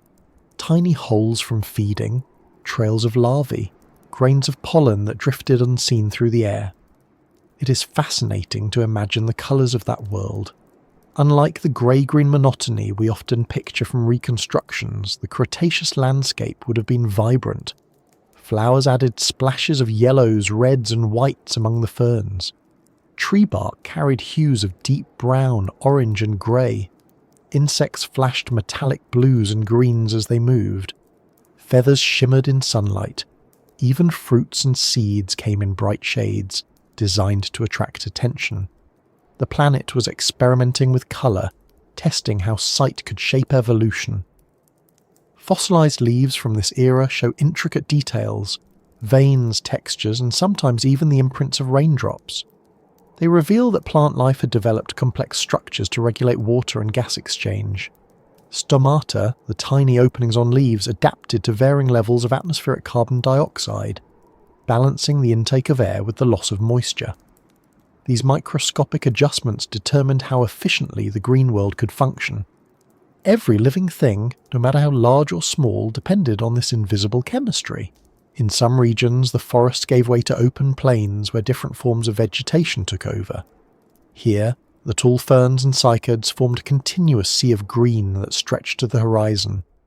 The ground was spongy from decayed matter, the air full of insect noise. Herds of herbivores roamed these spaces, feeding and moving in slow, deliberate patterns. Their grazing kept the vegetation in check, preventing any one species from dominating. The balance between plant and animal was mutual, each controlling and supporting the other. Occasionally fire swept through these plains, ignited by lightning strikes. The flames moved quickly, consuming dry foliage, but the plants were adapted to it. Some seeds only germinated after being exposed to heat. Within weeks of a fire, green shoots would appear again, nourished by the ashes of the old. This cycle of destruction and renewal was another form of the planet's pulse, quieter than the movement of tectonic plates, but just as vital. The green world extended to the edges of the seas as well. Along the coasts, mangrove-like forests and salt-tolerant plants created dense thickets. Their roots stabilized the soil and filtered the water that flowed from rivers into the ocean. These ecosystems were nurseries for fish and amphibians, connecting the land and the sea. The boundaries of the green world were never fixed. They shifted with the tides, blending one environment into another. Even underground, the influence of plants was profound. Roots reached deep into rock, breaking it apart and releasing minerals into the soil. This process, known as weathering, played a crucial role in regulating the planet's atmosphere. As roots and microbes dissolved rock, they helped capture carbon dioxide and store it in new minerals. It was a slow but powerful feedback loop, the green world breathing with the planet itself. The dinosaurs lived within this system, not above it. Their lives depended entirely on the reliability of plant growth. When drought struck, populations fell. When volcanic ash enriched the soil, they flourished. The stability of the green world determined everything. It provided food, shelter, and air. It was the invisible foundation of their age. And though we often think of the Cretaceous in terms of its great animals, it was this web of plant life that truly defined it. Without the forests, there would have been no herds, no migration, no predators. Every roar, every call, every movement of muscle and bone began with sunlight striking a leaf. The green world was the silent engine behind the spectacle of life. The plants of the Cretaceous left behind more than fossils. They left behind the blueprint of modern ecosystems. The forests of today, their structure, their diversity, their chemistry, are echoes of that ancient age. The same relationships that began then continue now. Every flower pollinated, every leaf that falls and decays, every breath of oxygen we take is part of the legacy of that green world. And still, beneath the endless canopy and the weight of leaves, the earth continued to move. The soil shifted, the air warmed, the balance wavered slightly unseen. The creatures of that world did not notice. They lived in the rhythm of growth and hunger, migration and rest.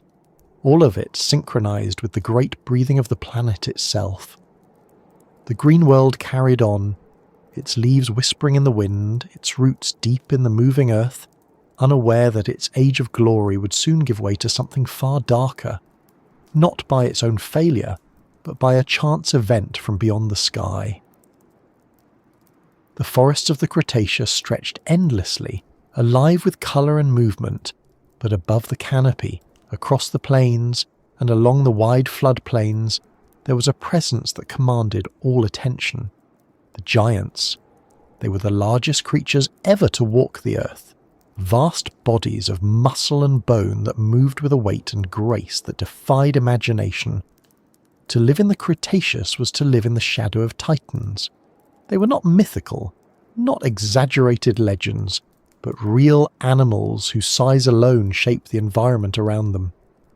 The green world supported them, and they in turn shaped it. Every path they walked became a trail. Every tree they fed on altered the structure of the forest. They were gardeners on a scale no other creatures could match, consuming tons of vegetation each day, spreading seeds across miles, and creating new openings for sunlight to reach the forest floor. The balance between the earth and its giants was fragile, yet it held for millions of years. If you could stand at the edge of a late Cretaceous plain, you might first hear them before you saw them. The sound was not a roar or a stomp, but a deep vibration, the low rhythmic thud of enormous feet pressing into the ground. The air would tremble slightly, carrying the sound of heavy breathing and the soft swish of tails sweeping through tall ferns. Then, emerging through the haze, you would see them, long-necked titanosaurs moving in slow procession, their heads rising and falling above the vegetation like ships at sea.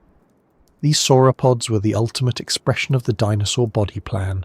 Their necks stretched for meters, their bodies massive but balanced, their legs thick and columnar like tree trunks.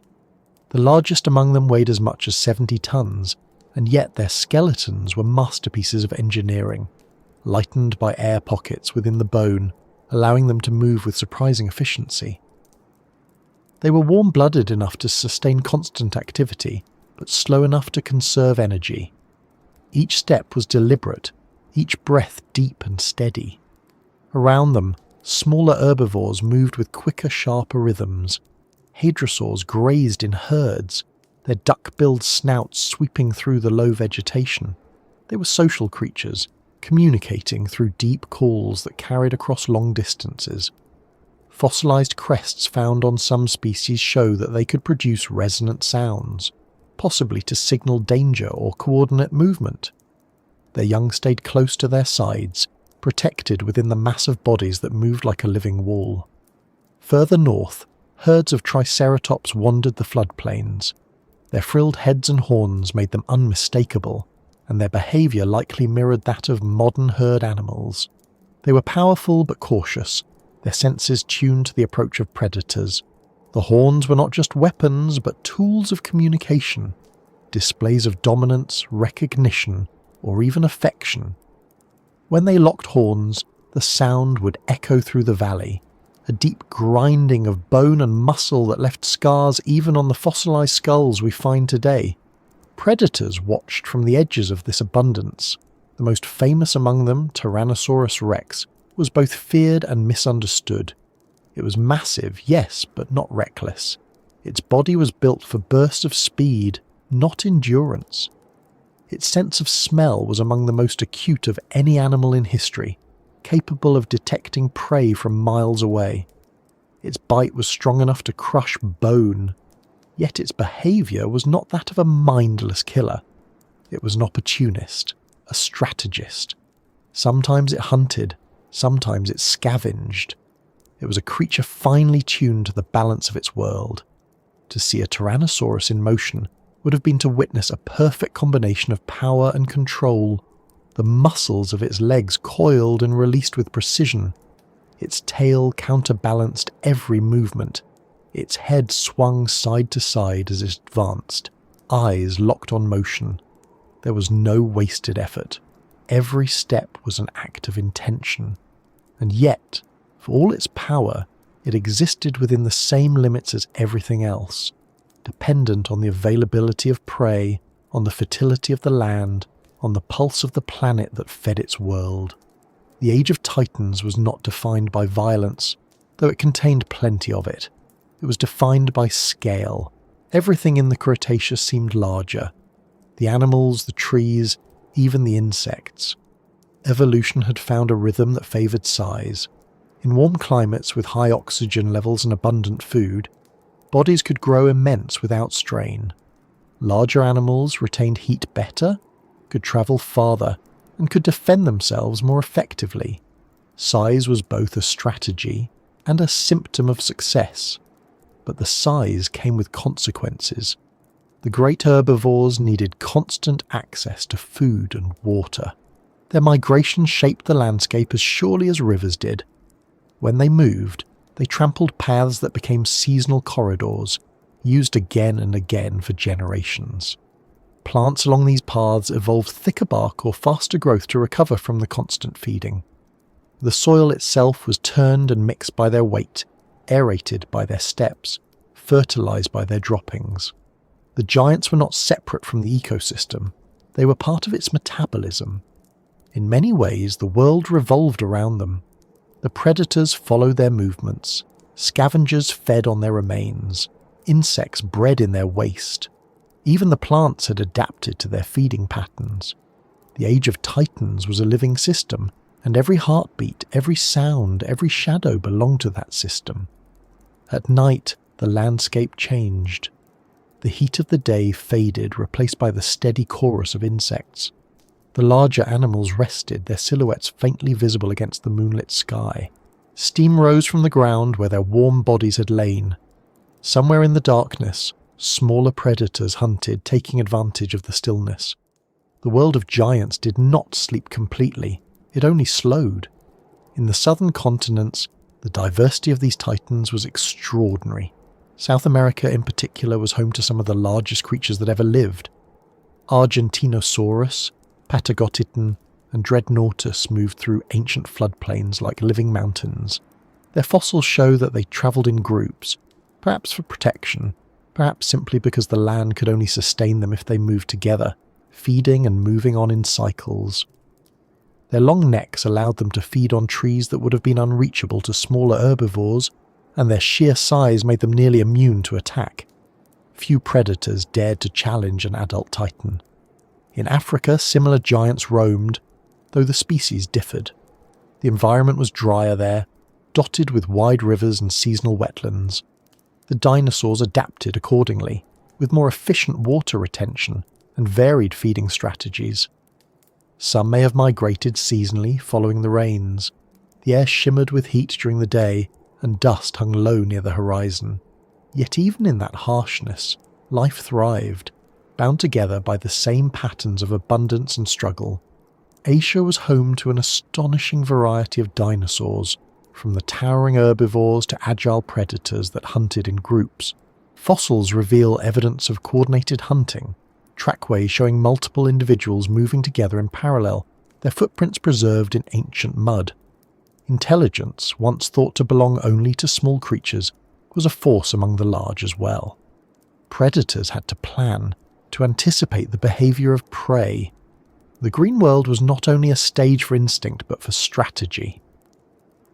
In the forests of North America, the ecosystem was a patchwork of habitats, rivers, floodplains, wooded hills. Each supported its own caste of creatures. In one region, hadrosaurs grazed on low vegetation. In another, ceratopsians clashed among the ferns. Tyrannosaurs prowled at the edges of both, their keen senses guiding them through the landscape. The constant interplay between hunter and prey created an evolutionary arms race that refined every adaptation. Speed, camouflage, armour, intelligence. Even the smallest details of this world reflected its scale. The nests of large herbivores were massive, shallow depressions lined with vegetation, often clustered together in nesting grounds that stretched for kilometres. Fossilised eggs and embryos show that some species cared for their young after hatching, bringing food and guarding them from predators. The bond between parent and offspring, once thought to be rare in prehistoric life, was already a defining behaviour. The continuity of generations depended on care, not just reproduction. The predators too showed signs of complexity. The bones of injured individuals sometimes show evidence of healing, suggesting that they survived long enough to recover, possibly with help from others of their kind. This points to cooperation, social structure, even empathy in forms we can't easily imagine. The Age of Titans was not simply about might, it was about adaptation at every level, physical and social alike. The climate sustained this abundance, but it was beginning to change. The hidden pulse of the planet, the volcanic activity deep beneath the crust, had been steadily altering the composition of the atmosphere. Carbon dioxide levels fluctuated, causing subtle shifts in temperature and rainfall. Some regions grew wetter, others drier. The great inland seas that once covered vast areas began to shrink in some places and expand in others. Slowly, ecosystems adjusted. The dinosaurs moved with them, following the food, following the water, unaware that the balance was tilting.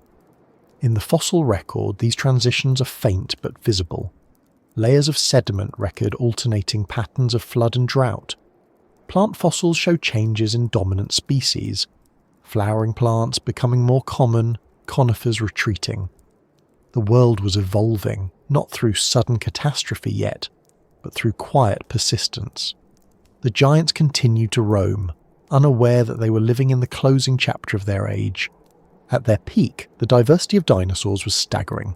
There were armoured forms with plates and spikes, agile runners built for speed, giants that grazed the canopy, and tiny scavengers that darted through the undergrowth. Each was perfectly adapted to its environment. Evolution had refined the design of the dinosaur over 160 million years, optimizing it for almost every conceivable niche. It is difficult to overstate how successful they were.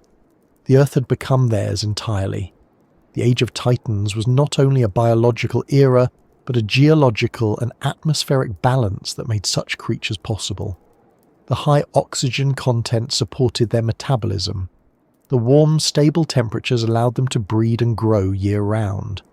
The plentiful vegetation sustained their endless hunger. Every aspect of the environment aligned to create a world capable of supporting life on an unprecedented scale. Yet, within that perfection lay vulnerability. The same interconnectedness that made the world so rich also made it fragile. A disruption in one system, the climate, the atmosphere, the plant life, could ripple through everything. The Titans, for all their power, were bound to the balance that sustained them. They could not adapt quickly to a world that shifted too fast. Still, in their time, they were the unchallenged rulers of Earth. They shaped the planet simply by existing.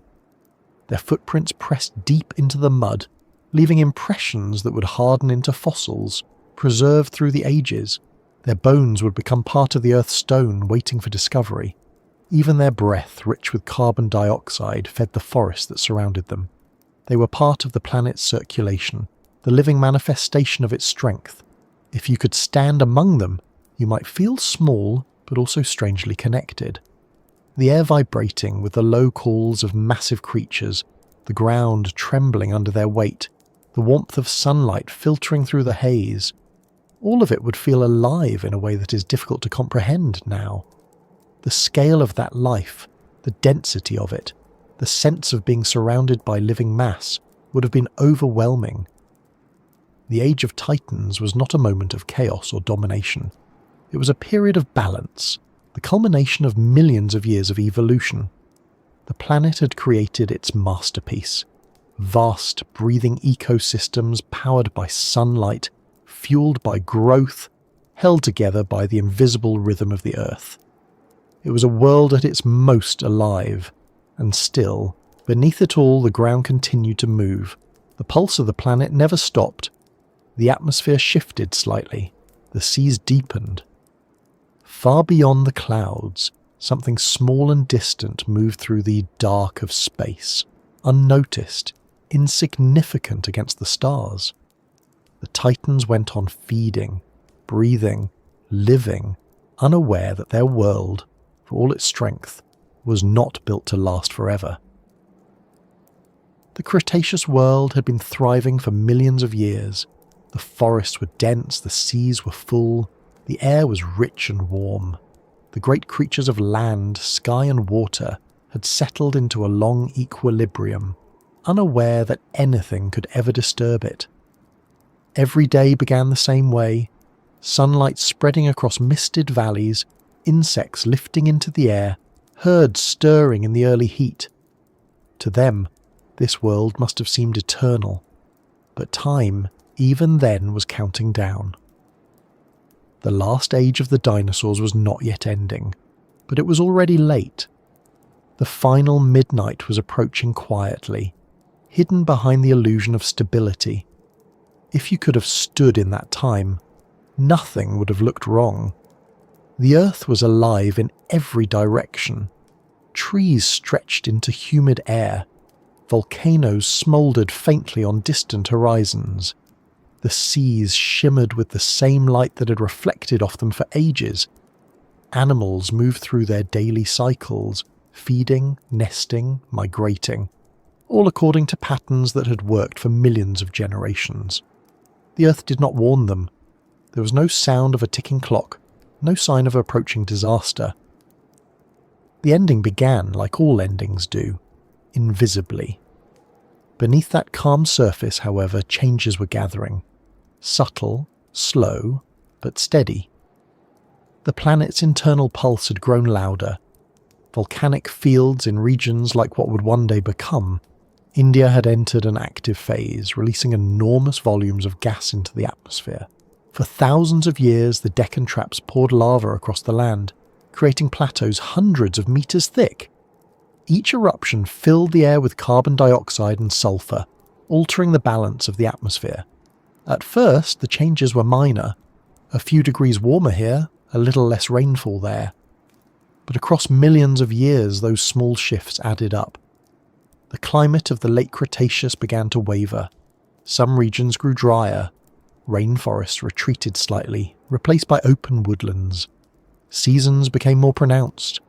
The lushness that had defined the earlier Cretaceous started to thin, not everywhere, not dramatically, but gradually, like the slow fading of a colour from a painting. Still, life adapted. New plants evolved to handle the changes. The flowering species that had spread across the world diversified even further, thriving where the older cycads and ferns struggled. Evolution did not stop. It never does. It simply adjusted its tempo. For the dinosaurs, these fluctuations were a challenge but not a catastrophe. They had weathered such changes before. When food became scarce in one region, herds moved to another. When rain failed for a season, new migrations began. The predators followed. Life continued to flow along the lines carved by instinct and adaptation. In the short span of a lifetime, nothing seemed unusual. The cycles of birth and death carried on, and the great herds still roamed as they always had. But the environment was becoming more volatile. As the planet's inner fires burned, gases built up in the air and water. The oceans absorbed much of the carbon dioxide, becoming slightly more acidic. Tiny marine organisms that form the base of the food chain, the plankton and shell builders, began to show stress. In some regions, species declined. In others, new forms appeared. The balance shifted subtly, unpredictably. The ocean's chemistry, once stable, started to waver. These were small changes, the kind no animal could notice, yet they mattered. The Earth was quietly rearranging itself. The continents continued their slow drift. Ocean currents altered their paths. Winds carried moisture differently. Storms grew stronger in some regions, weaker in others. The pattern of life, once perfectly tuned, was beginning to stretch. It didn't break, not yet, but it was under tension. On the surface, everything still looked normal. A late Cretaceous morning would have been bright and full of sound. Cicadas buzzed in the trees. Birds, true descendants of the dinosaurs themselves, called from branches and darted through sunlight. Herds of triceratops grazed along the riverbanks, their horns gleaming with dew. A mother Tyrannosaurus led her young through tall grass, their eyes alert for movement. Across the horizon, pterosaurs wheeled lazily, their silhouettes dark against the sky. The world was alive, completely unaware that it stood on the edge of history's most violent boundary. In these final millennia, the diversity of life was astonishing. More species existed on Earth than at almost any point before. The planet was at its ecological peak, and that is often how endings arrive, not with decline, but with abundance. The richer the system, the more complex the web, the more fragile it becomes when disturbed. The world was filled to its limits, and the smallest imbalance could ripple across everything. In the forests, the air was still thick and warm. Ferns and flowering plants shared the ground in tangled mats. Dragonflies glided above shallow pools. Lizards and small mammals hunted insects in the undergrowth. At night, the air cooled only slightly, heavy with moisture, filled with the faint hum of life continuing its endless rhythm. Every sound, every breath, every footstep carried the illusion of permanence. The dinosaurs were thriving, but some patterns hinted at unease. Fossil evidence from this period shows fluctuations in population sizes. Certain herbivores became less common in some areas, while others grew more dominant. Predators shifted their ranges, perhaps following changing prey. Sea levels fluctuated, drowning some habitats and revealing others. Evolution continued to react to an environment that was no longer predictable. But evolution requires time, and time was running out. Far above this living world, beyond the clouds, beyond the blue haze of atmosphere, a small object had been travelling for a long time. It was ancient, a fragment of rock and metal left over from the formation of the solar system, orbiting silently between worlds. For millions of years it had wandered the outer reaches of space, caught in the slow gravity of planets and the faint pressure of sunlight. It had no destination, no purpose, until something, perhaps the pull of Jupiter's gravity, perhaps a collision long forgotten, sent it on a new course, a line through the dark that intersected perfectly with Earth. No creature on the planet could have seen it coming. The air was clear, the seas calm, the forests peaceful. But in the high reaches of the atmosphere, invisible to all living eyes, that ancient rock was already beginning to glow. Still, on the surface, life went on. The last generations of dinosaurs lived as their ancestors had for millions of years. Herds migrated across open plains. Raptors hunted in coordinated bursts. In the oceans, mosasaurs and plesiosaurs patrolled the depths, unaware that their realm too was part of what would soon change. Even the insects, those tireless survivors of every previous catastrophe, continued their quiet labour, pollinating, decomposing, building, feeding. Nothing in the behaviour of the planet suggested an ending. If anything, the world seemed more alive than ever. The fossil record shows that in the final 1,000 years of the Cretaceous, new species were still evolving. In North America, new varieties of Triceratops appeared. In the seas, ammonites developed increasingly ornate shells. On land, flowering plants continued to diversify, spreading into regions once dominated by older flora. The pulse of evolution did not slow. It never does until it must. The planet itself seemed unaware of its own schedule. Volcanoes erupted sporadically. Rivers meandered through forests. The tides rose and fell. The weather followed its ancient patterns, driven by forces deep within the earth and far beyond it. Everything was normal. Everything was alive. And yet, in the language of geology, the world had entered its last page of that age. The clock had begun its final seconds, though to every living creature those seconds stretched into generations. It's strange to imagine the calm before such an ending. Not the silence before a storm, but the steady, unaware continuation of a life. The great predators sleeping in the shade, the birds tending their nests, the herds grazing beneath the same sun that would soon be obscured. The Earth had seen extinctions before, and it would see them again, but this one would come from outside, from beyond its atmosphere, from a place no creature could ever reach or understand. The approaching object, the asteroid, was still far from sight. It travelled silently, faster than anything Earth had ever known. Its surface was scarred, its body ancient and cold. As it drew closer, the gravity of the planet pulled it faster still. The air ahead of it compressed, heating to temperatures that turned night into day. But none of this had yet happened in the time we were imagining. We are still standing in the last quiet days, when the forests still grew, when the seas still shimmered, when the dinosaurs still ruled the land without rival. The planet from space would have looked beautiful. Green continents, blue oceans, white clouds. The same palette we see today. The patterns of wind and water that shaped the surface were familiar. If you could have watched from orbit, nothing about it would suggest that this was a doomed world. It rotated slowly under the sun, glowing with life, every inch of it busy with growth and motion. But on its path through space, invisible in the endless black, the asteroid was already falling toward it. The final day of the Cretaceous began like any other. The air was warm, the sun bright. In what would one day be called the Yucatan Peninsula, tropical forest stretched toward a shallow sea. The morning light filtered through the canopy, painting the forest floor in golden shadow. Animals moved through the trees, hunting, feeding, calling. The ground was soft from recent rain. The air smelled of earth and salt. There was no reason to notice anything unusual. The planet seemed entirely at peace. A few hours later, a streak appeared in the sky. To any creature that looked up, it would have seemed strange but brief, a bright line across the heavens moving faster than sound. It may have cast shadows even in daylight. Birds scattered from the trees.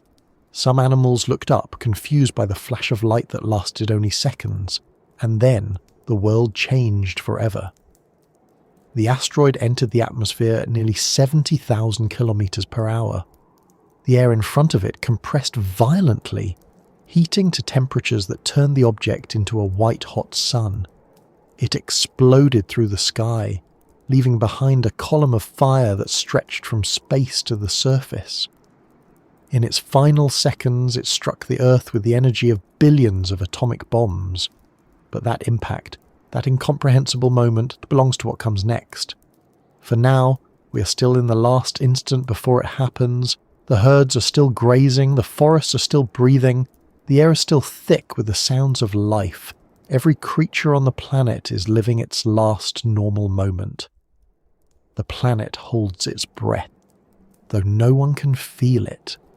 The hidden pulse beneath the crust, the rhythms of the green world, the movements of the oceans, all continue in perfect order.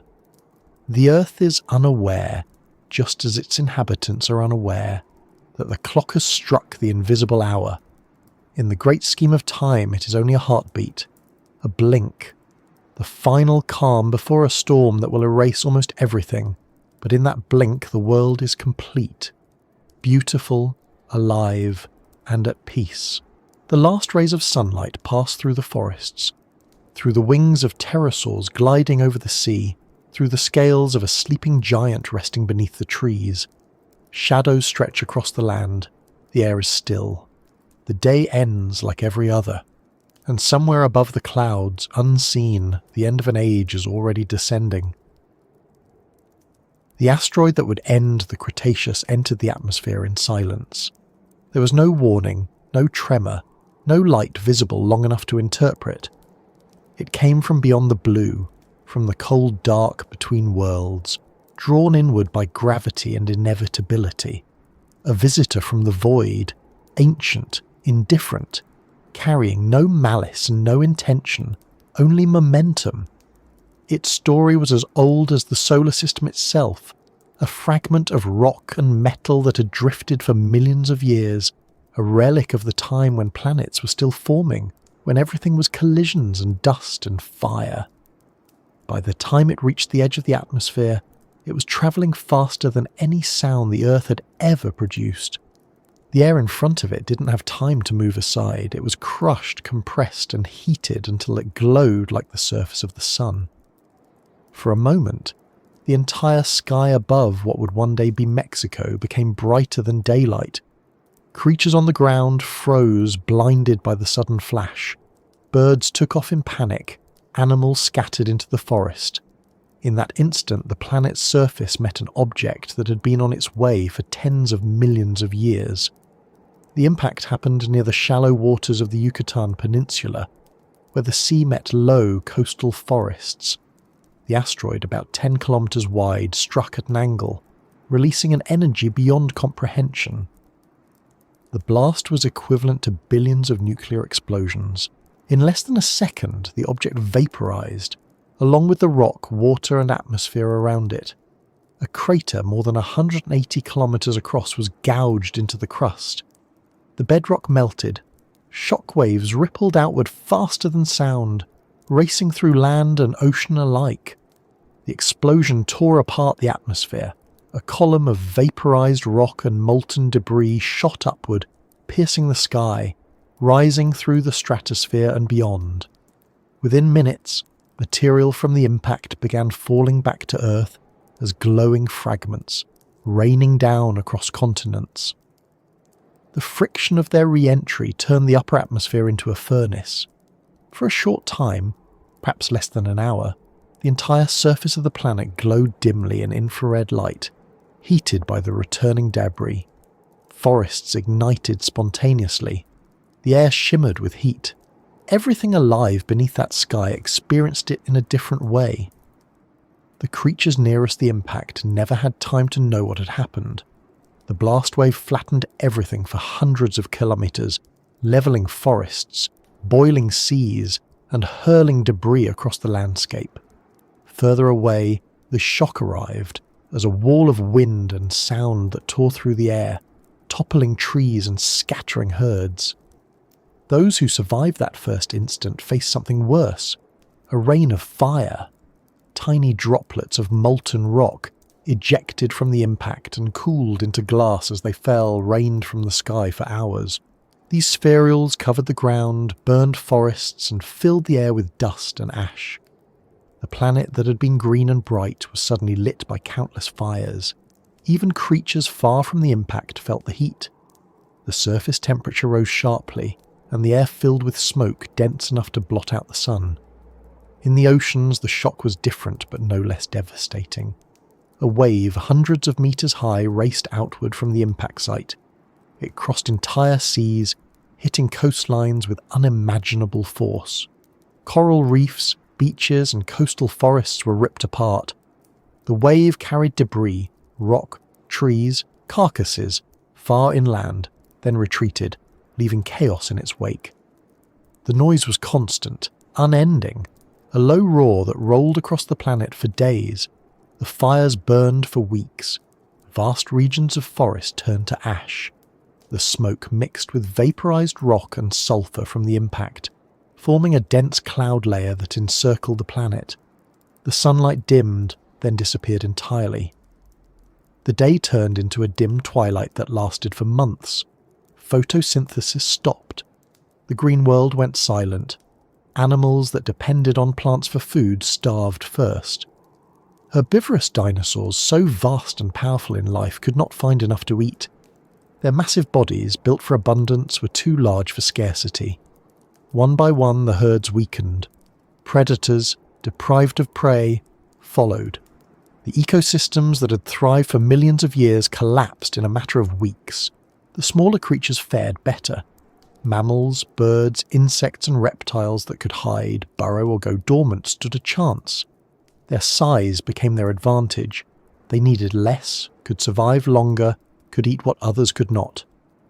In the darkness, the rules of survival changed.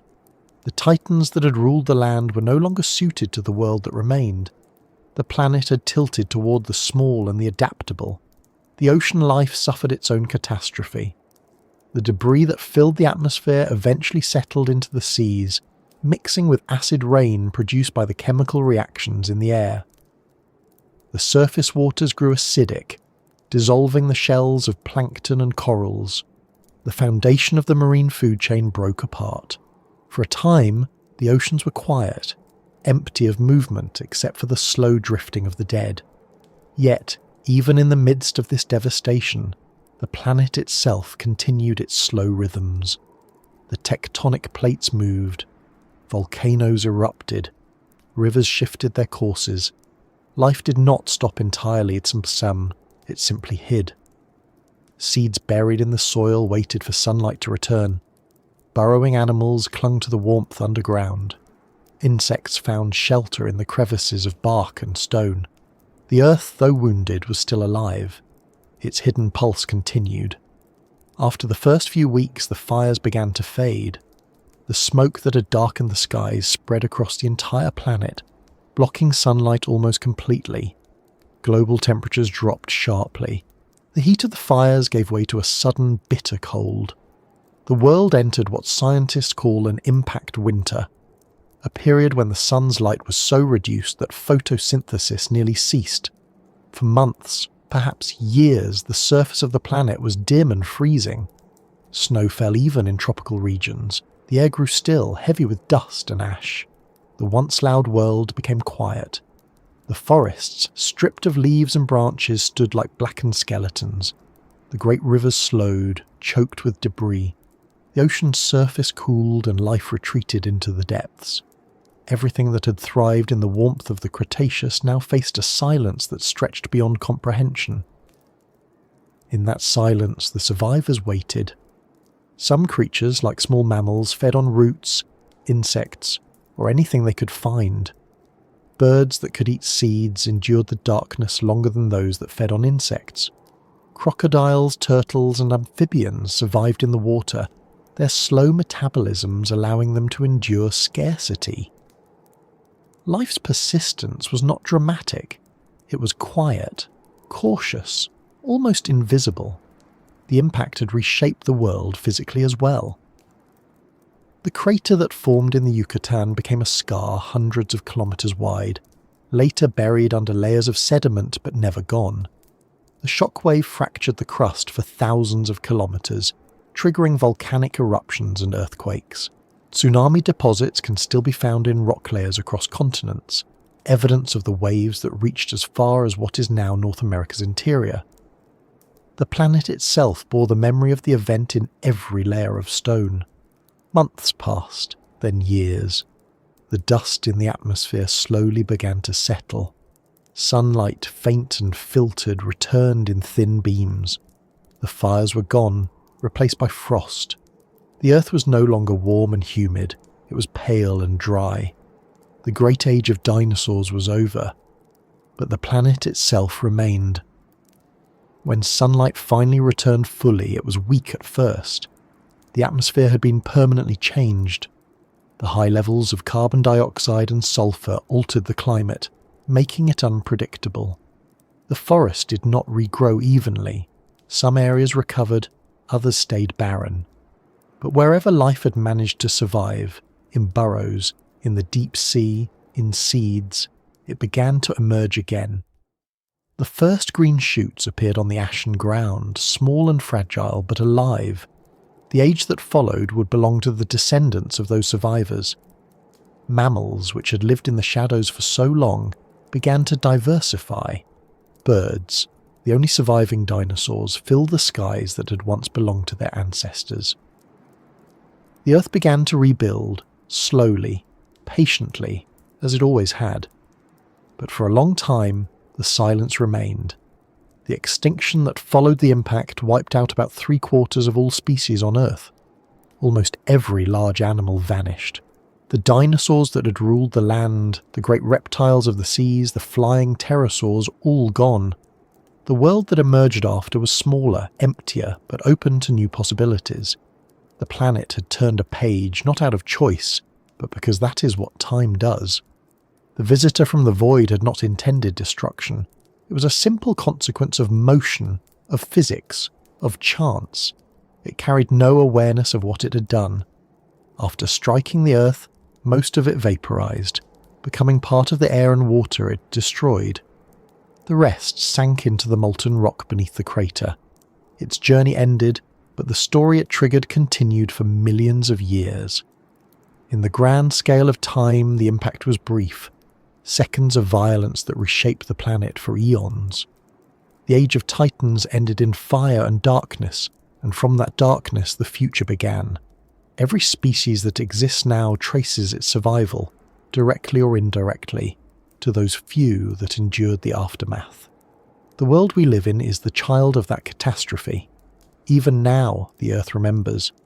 Layers of clay enriched with iridium, a metal rare on the planet's surface but common in asteroids, mark the boundary and rock formations across the globe.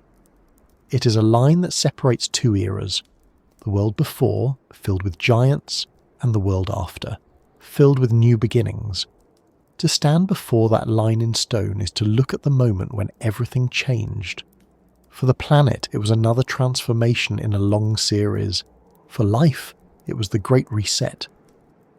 The visitor from the void had come and gone, leaving behind silence, darkness, and eventually renewal. If you imagine the Earth in the weeks after, spinning slowly under a dim sky, you would see a planet wrapped in shadow. The oceans would reflect little light. The continents would be grey and bare. The sound of life would be faint. The scurrying of small creatures, the whisper of wind through dead trees, the soft lapping of waves against empty shores. But somewhere in that silence, life was still breathing. The same stubborn, patient force that had survived every previous extinction was already beginning to move again. It is easy to see the impact as an ending, but in the language of the planet it was a change. The Earth does not grieve, and it does not remember the way we do. It simply continues. Its pulse, hidden deep within, never faltered. The continents drifted, the seas calmed, the air cleared, and in time the sunlight returned and the world began again. What the dinosaurs left behind was not just bones, but the foundation for what would come next. The mammals that would fill the forests, the birds that would sing in the air, the plants that would evolve into the landscapes we know.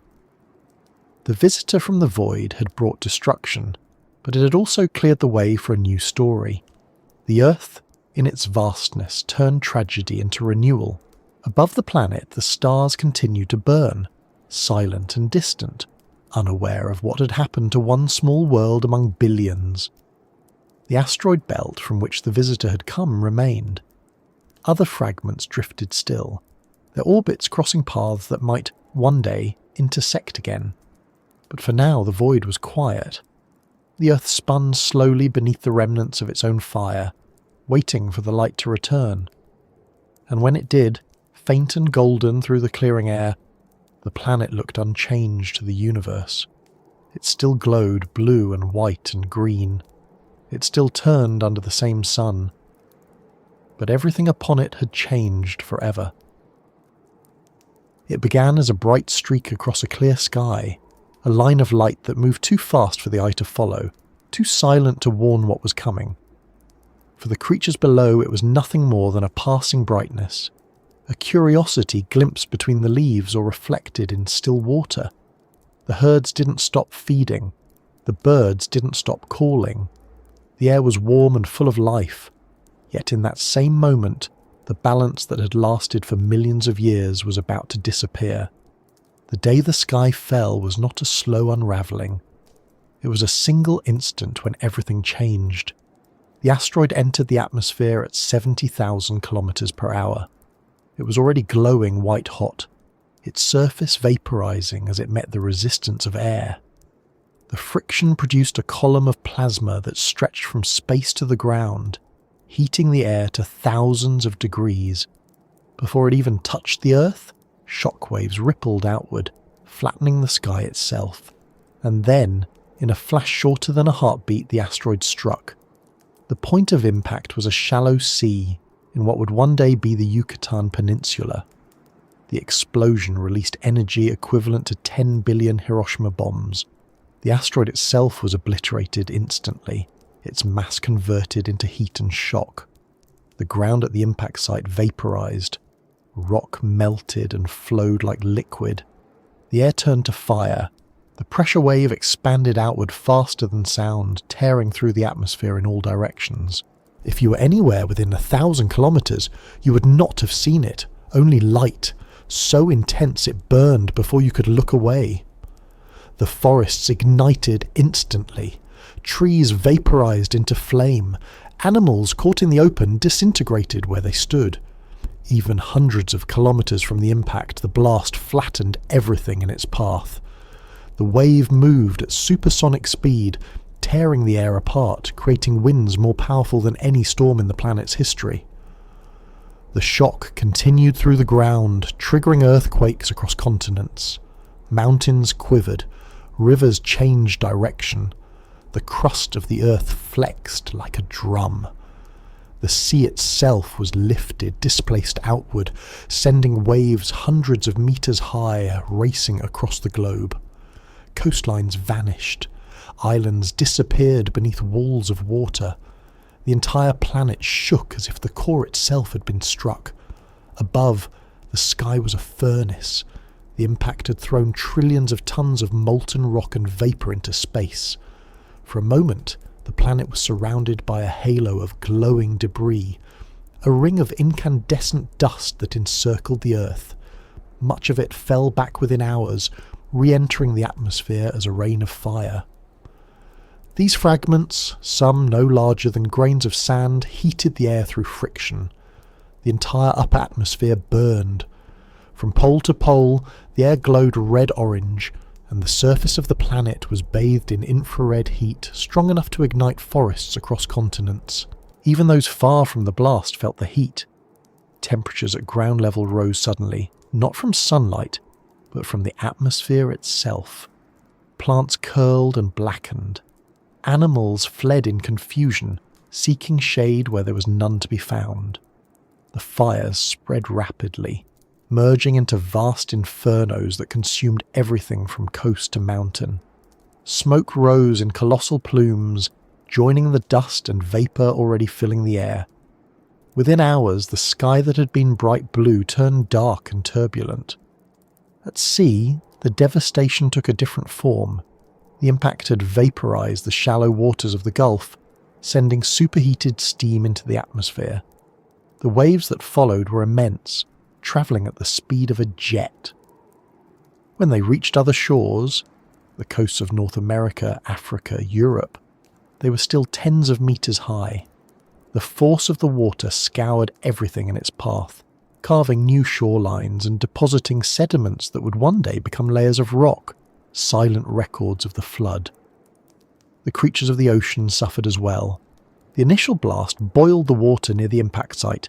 Everything within hundreds of kilometres was cooked instantly. Further out, the waves churned the seas, stirring up sediments and driving oxygen from the water. Marine life that had survived the heat soon faced suffocation. Coral reefs shattered. The great marine reptiles that had ruled the oceans for millions of years, mosasaurs, plesiosaurs, were thrown into chaos. The shockwave disoriented them, ruptured their organs, broke their world apart. The air, once filled with the sounds of insects and birds, fell silent. The fires burned through forests that had stood for centuries. The smell of smoke and burning resin filled the atmosphere. The planet's great carbon stores, the trees, the soil, the vegetation, released their gases in one vast exhalation. The sky, now thick with soot and ash, began to block the sun. Within days, the light faded. At first, it was a dimming. The sun shrouded as if by thick clouds. Then over weeks, the light weakened further. The atmosphere, loaded with dust, sulphur and carbon, became nearly opaque. Day and night merged into a perpetual twilight. Temperatures fell rapidly. Rain began to fall, mixed with ash and acid, washing soot into rivers and seas. This was the beginning of the long darkness, an impact winter that would last for years. In that darkness, the survivors clung to what warmth they could find. Small mammals stayed in burrows, their metabolism slowed, feeding on stored food or scavenging what they could. Some birds sought shelter in hollows and caves, waiting for light to return. Crocodiles and turtles, protected by their ability to live in cold water and go long periods without food, endured in silence. Insects and worms continued their work underground, breaking down the dead. Life, reduced to embers, waited for the fire to pass. Above the ground, the fires continued to burn wherever oxygen and fuel remained. The glow of flames flickered faintly through the thick haze, reflecting off clouds of smoke that wrapped the planet. The heat trapped beneath those clouds alternated with the cold above, creating turbulent winds that spread soot across every continent. The world became a furnace followed by a freezer, a cycle of extremes no creature had ever known. In some places, volcanic activity increased in the aftermath. The impact had disturbed the crust so deeply that it triggered eruptions thousands of kilometers away. The Deccan traps, already active, flared with new intensity, pouring more gases into the air. The combination of impact debris and volcanic emissions filled the atmosphere with sulfur aerosols that reflected sunlight and cooled the Earth even further. The temperature drop was sudden, perhaps by more than 10 degrees Celsius within months. The plants died first. Without sunlight, photosynthesis stopped. Leaves fell. Seeds waited in vain for warmth to return. The lush green world that had fed the dinosaurs vanished. Herbivores starved, their skeletons scattered in the ash. Predators followed, their dominance meaningless without prey. The ecosystems that had taken millions of years to build collapsed in months. The oceans, deprived of sunlight, suffered too.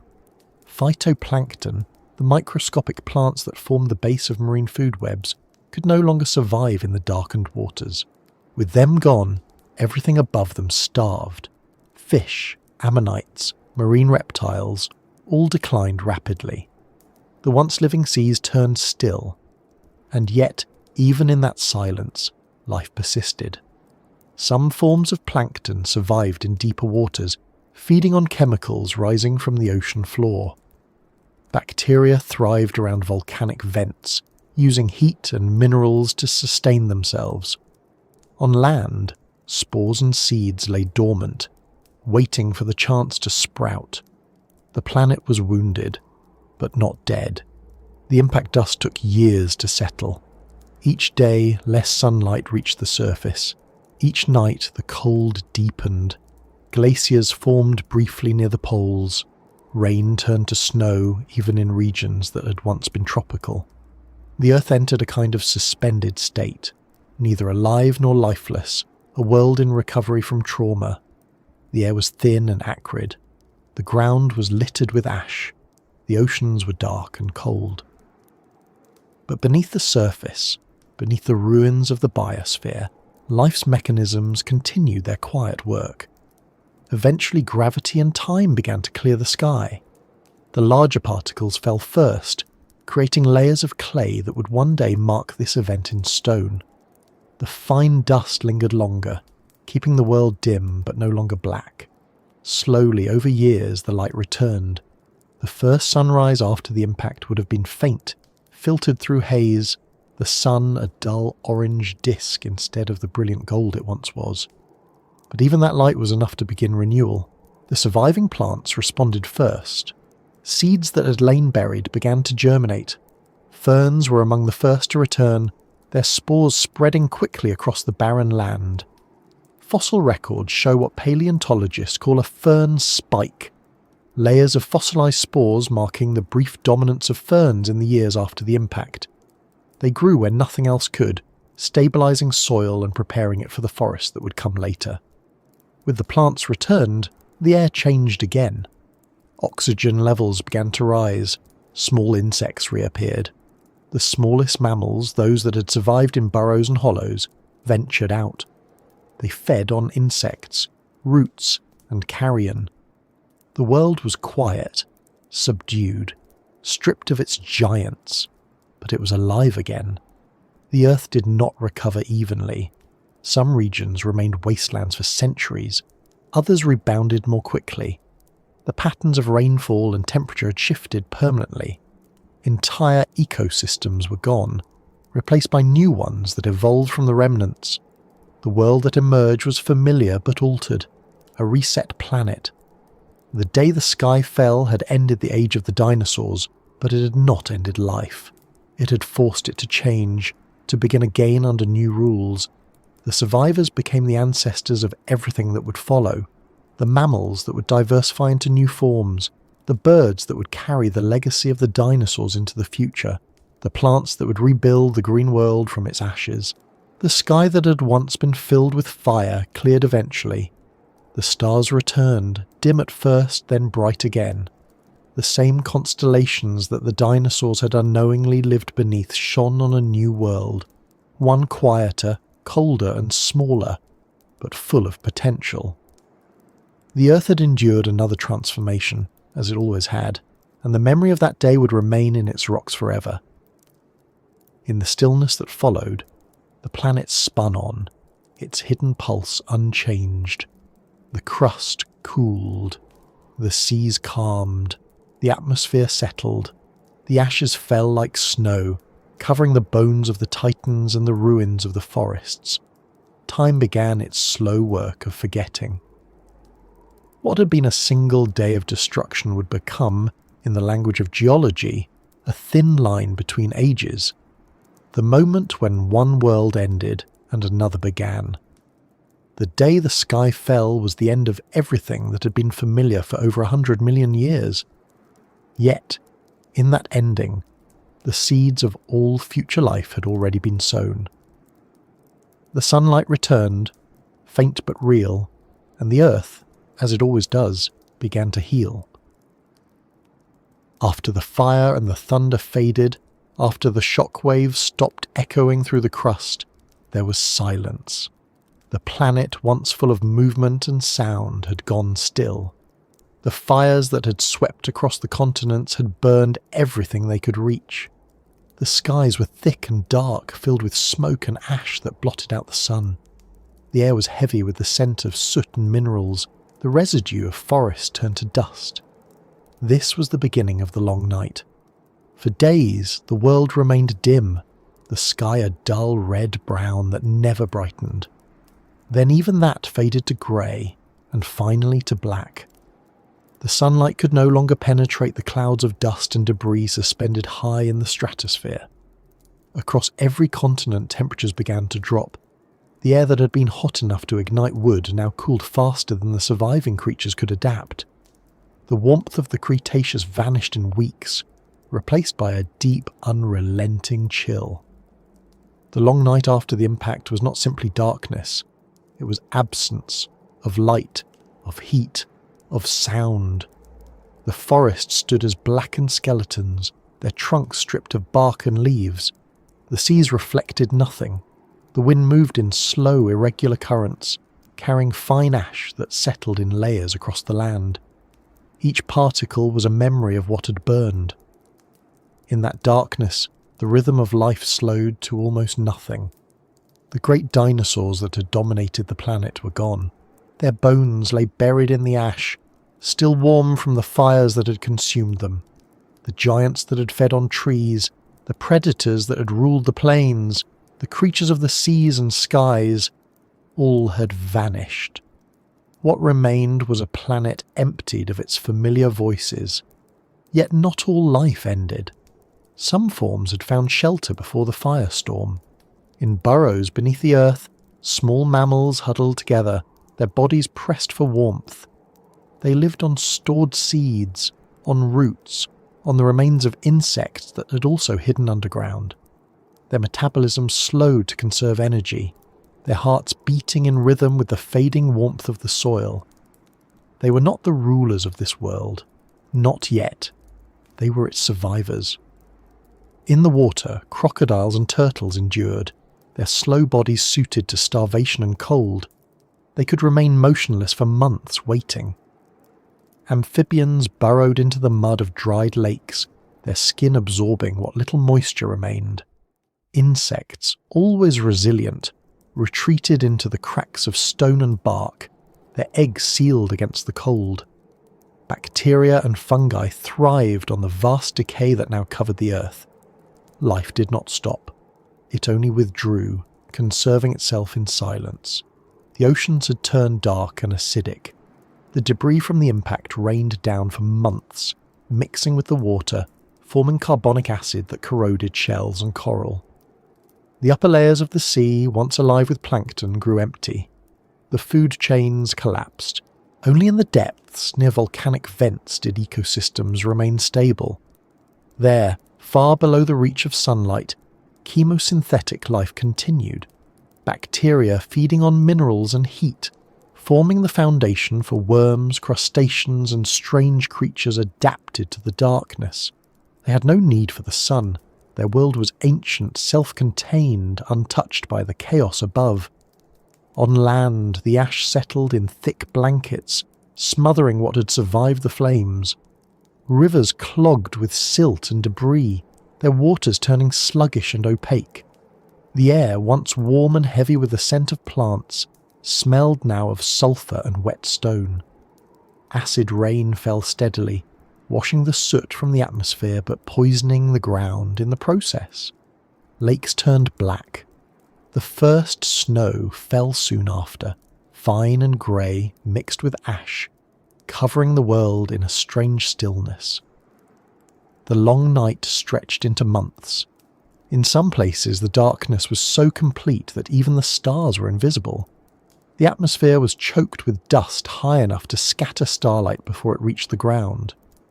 Creatures that once relied on sight moved clumsily through the dark, guided by smell, touch, or memory.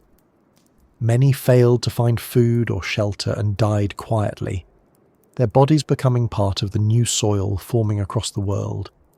The silence that followed was absolute. There were no calls of birds, no rustling of leaves, no hum of insects. The only sounds were wind and the distant cracking of cooling rock. The earth seemed suspended between its old life and the new one that had not yet begun. The planet still turned beneath the shroud of dust, but its rotation brought no dawn, no warmth, no colour. Time continued, but the distinction between day and night was gone. In this darkness, the survivors evolved behaviours that would define their descendants. Some mammals learned to dig deeper, extending their tunnels to find warmth and protection. Others began to forage in the ashes, feeding on carcasses left by the fires. Their senses sharpened: smell, hearing, touch, adapting to a world where sight was almost useless. These instincts would endure long after the darkness lifted. The small reptiles that survived did so by patience, their metabolisms slowed to a near halt. They could survive on almost nothing, conserving energy through stillness. Birds that had adapted to eat seeds outlived those that relied on insects or fruit. The first true avian survivors of this catastrophe were those whose diets and behaviour matched the conditions of scarcity, the ancestors of the birds we know today. The Earth cooled further. Without sunlight, the planet's energy balance collapsed. The heat once trapped by the atmosphere escaped into space. Snow spread from the poles toward the equator, not in deep drifts, but in thin, persistent layers that reflected what little light remained. Global temperatures dropped by as much as 15 degrees. The Cretaceous warmth was gone. The age of greenhouse air had ended, replaced by a chill that reached even the deepest valleys.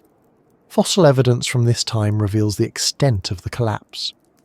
In the sedimentary layers that mark the boundary between the Cretaceous and the Paleogene, there is a thin band rich in iridium, a metal rare on Earth but common in asteroids. Below it lie the remains of the Old World. Abundant fossils, traces of plants, diverse microfauna. Above it, for a time, almost nothing. A silence recorded in stone. The long night left its shadow not only in life but in the Earth itself, and yet, even as the cold deepened, the planet began to recover in small, imperceptible ways. The dust that had blocked the sun slowly began to settle. The heaviest particles fell first, forming layers of clay that blanketed the ground. Lighter ash lingered longer, drifting across oceans and continents before sinking into the soil. The air cleared gradually, enough for a dim orange light to filter through the haze. It was not bright, but it was something. The first sunrise after months of darkness would have been strange. Weak, distorted, but real. For the survivors, it marked a turning point. With light came warmth, though faint and inconsistent. The snow began to melt in patches. Streams reappeared, carrying black water thick with soot. Seeds that had lain dormant began to stir. Ferns were the first to return. Their spores spread easily, carried by wind and water, germinating in the nutrient-rich ash. They covered the barren ground in soft green within a few seasons, a living carpet that captured sunlight and restored oxygen to the air. The fossil record shows this phase clearly, an overwhelming dominance of ferns marking the first recovery of plant life. Where ferns grew, insects followed. Beetles, flies, and ants emerged from hiding, feeding on decaying matter and new growth. Spiders returned to the shadows, spinning webs between the skeletal remains of fallen trees.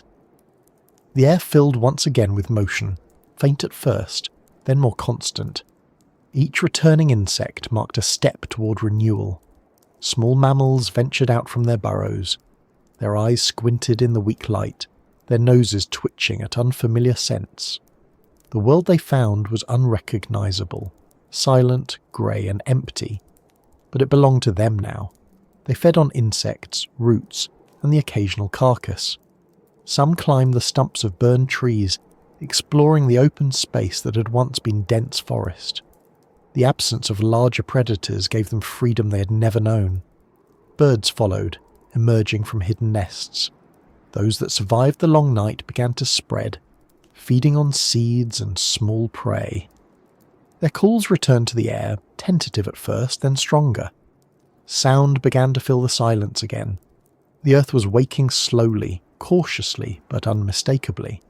The oceans were slower to heal. It took centuries for the chemistry of the water to stabilize. Once the dust settled and sunlight penetrated the surface again, phytoplankton began to reappear. Their return was the beginning of everything. From them came oxygen, food, and balance.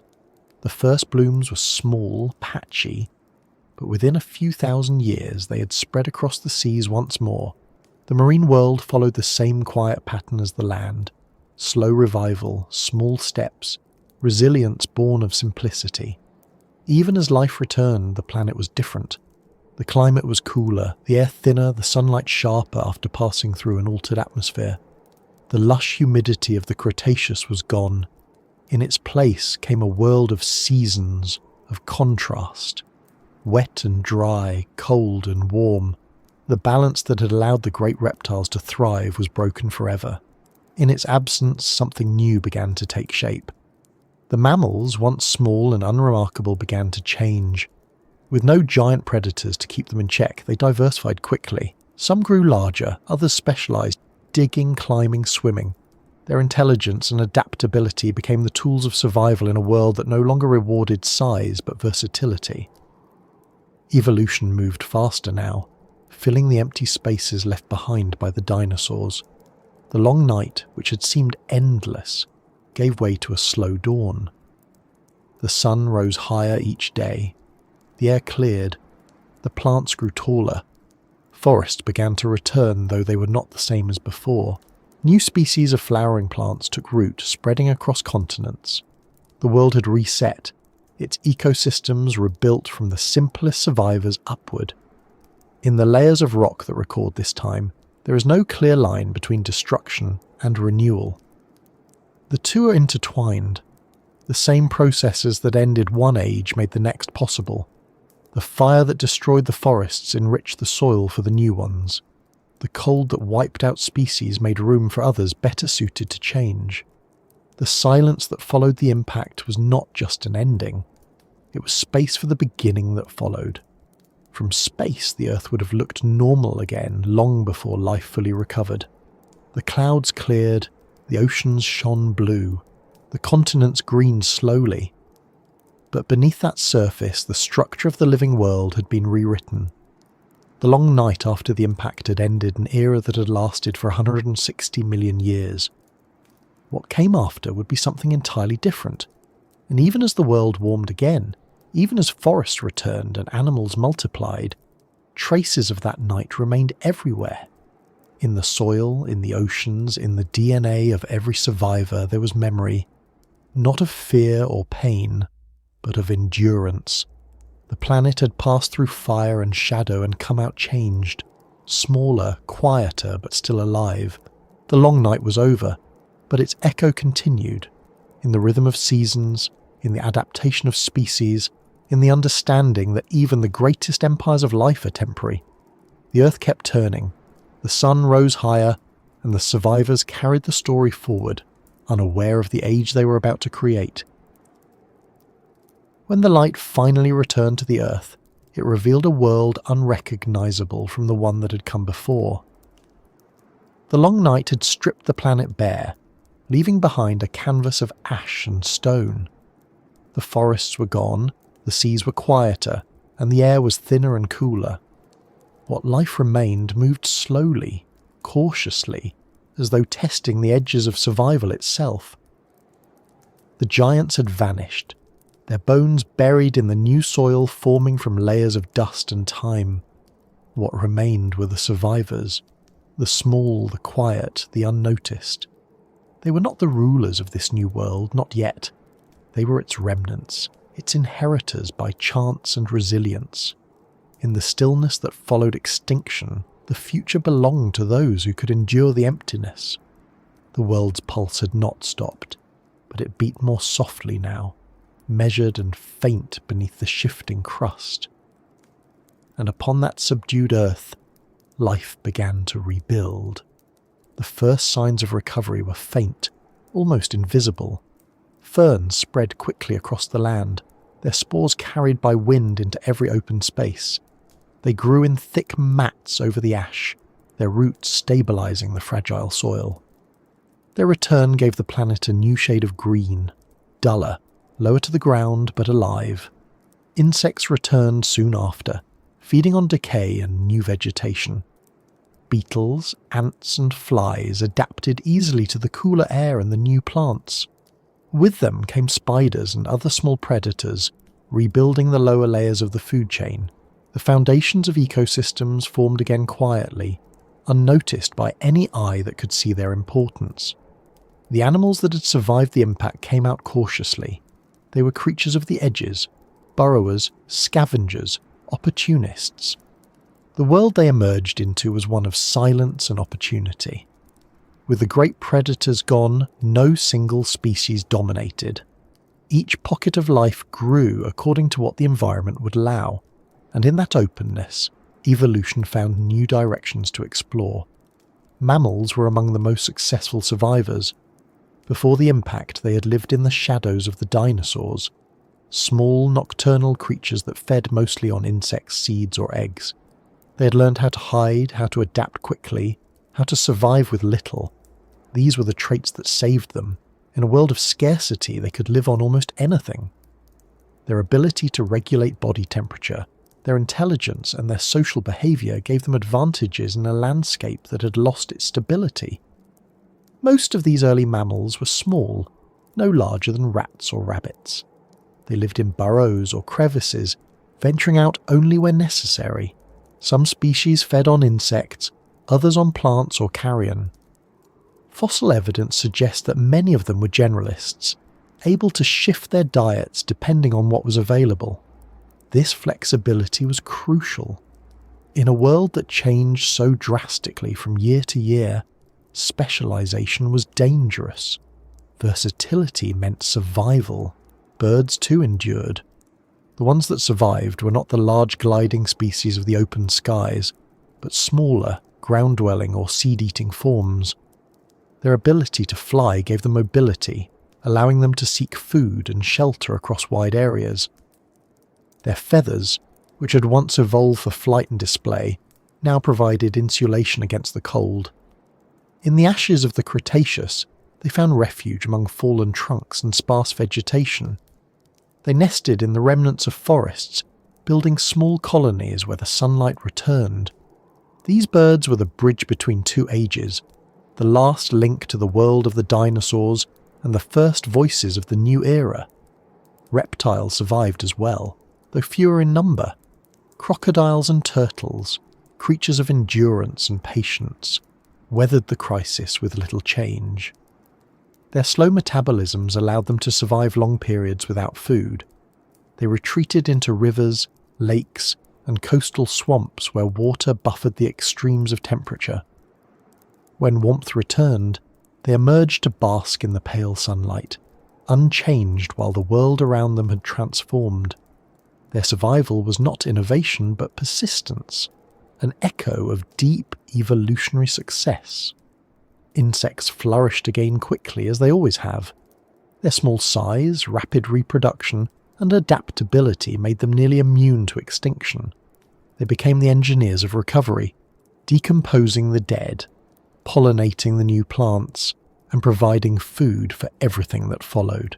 The hum of insect life, faint at first, grew louder with each passing generation, until it filled the forest once more.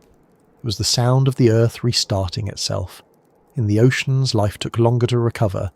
The extinction had wiped out much of the plankton that formed the base of the marine food web. Without them, fish and larger sea creatures starved. But in the depths, where sunlight had never mattered, chemosynthetic bacteria around volcanic vents continued their ancient routines, producing energy from minerals. These ecosystems, untouched by the impact's effects, became the seeds from which marine life would regrow. Over centuries, plankton species adapted to the new chemistry of the oceans. Once they returned, the rest followed. Small fish, crustaceans, mollusks. Slowly, the seas filled again. The Earth itself was still changing. The tectonic plates continued their steady drift. Volcanic activity remained high for a time, releasing gases that warmed the atmosphere and ended the impact winter. As the air cleared and the planet heated, the climate stabilized into something new, cooler than before, but balanced. The old world of constant warmth and humidity was gone. Seasons began to emerge, faint at first but distinct, marking a shift toward the climate patterns that still shape life today. On land, evolution accelerated. The ecosystems were empty enough for experimentation. Mammals diversified rapidly. Some remained small and insectivorous. Others grew larger, exploring new diets and behaviours.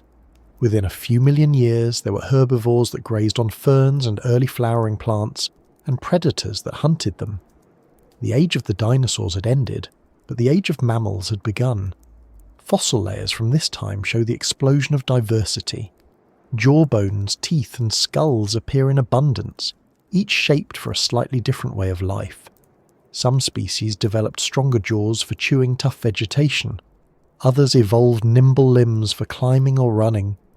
The world was reorganizing itself through survival and adaptation. Every species that emerged carried the memory of scarcity in its body. Efficient metabolism, sharp senses, careful use of energy. The new forests were different from the ones that had fallen. Flowering plants now dominated, spreading quickly through seeds carried by wind, water, and animals. They produced fruit to attract dispersers, a partnership that would define much of future evolution. The relationship between plants and animals deepened. Where the Cretaceous forests had been ruled by size, these new forests were ruled by complexity. The connections between species grew tighter, more interdependent, more subtle. As the plants returned, the air changed once more. Carbon dioxide levels, elevated by the fires and volcanic activity, began to decline as vegetation captured it again. Oxygen levels rose slowly. The atmosphere cleared, becoming thinner and cooler. The sunlight, now filtered through less haze, was sharper and brighter. It illuminated a planet covered not in giants, but in intricate webs of small life. The scale had shifted, but the vitality remained. It is remarkable to imagine this world, quiet, but full of motion. The rustle of small creatures in the undergrowth replaced the thunder of giant footsteps. The air that had once echoed with the calls of massive predators now carried the chirps and hums of insects and birds. Rivers ran clear again, their banks lined with new vegetation. The soil was rich with ash and nutrients, the legacy of the destruction that had preceded it. The earth had changed its voice, but not its song. The survivors of the shadow did not emerge unscarred. Each lineage bore the marks of the catastrophe. The mammals carried the instinct to burrow, to hide, to store, to survive through uncertainty.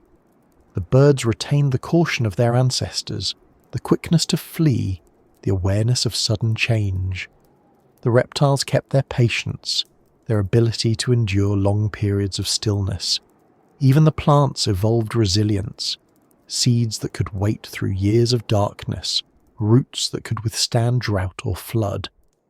Every form of life that persisted after the impact was in some way shaped by that long night. In time, balance returned. Forests spread across continents. Rivers and lakes stabilized. The oceans teemed again with life. The planet, once dark and empty, became vibrant and green. But it was not the same world. The ecosystems were new, the rules rewritten. The age of reptiles was over. The age of mammals had begun in earnest. From this quiet rebirth would come the ancestors of all the creatures that would later populate the earth. Primates, whales, elephants, horses, and eventually us. The boundary between the Cretaceous and the Paleogene was not just a line in stone, it was a transformation in the fabric of life itself. Before it lay a world of giants and simplicity, after it a world of intricacy and adaptability. The survivors had inherited a planet both wounded and fertile. The catastrophe that had nearly erased them had also cleared the path for everything that would come after. In the slow passage of millions of years, the traces of the disaster faded. The crater filled with sediment. The ash turned to soil. The bones of the dinosaurs became fossils buried deep beneath layers of rock. But the descendants of the survivors carried their legacy forward, reshaping the Earth once more in new ways. The resilience that had saved them became the driving force of evolution. From a distance, from the cold silence of space, the Earth looked the same as it always had. It spun beneath its sun, blue and white, wrapped in clouds. But its surface told a different story, one of death and renewal, of fragility and endurance. The shadow that had once covered it had lifted, leaving behind a new beginning.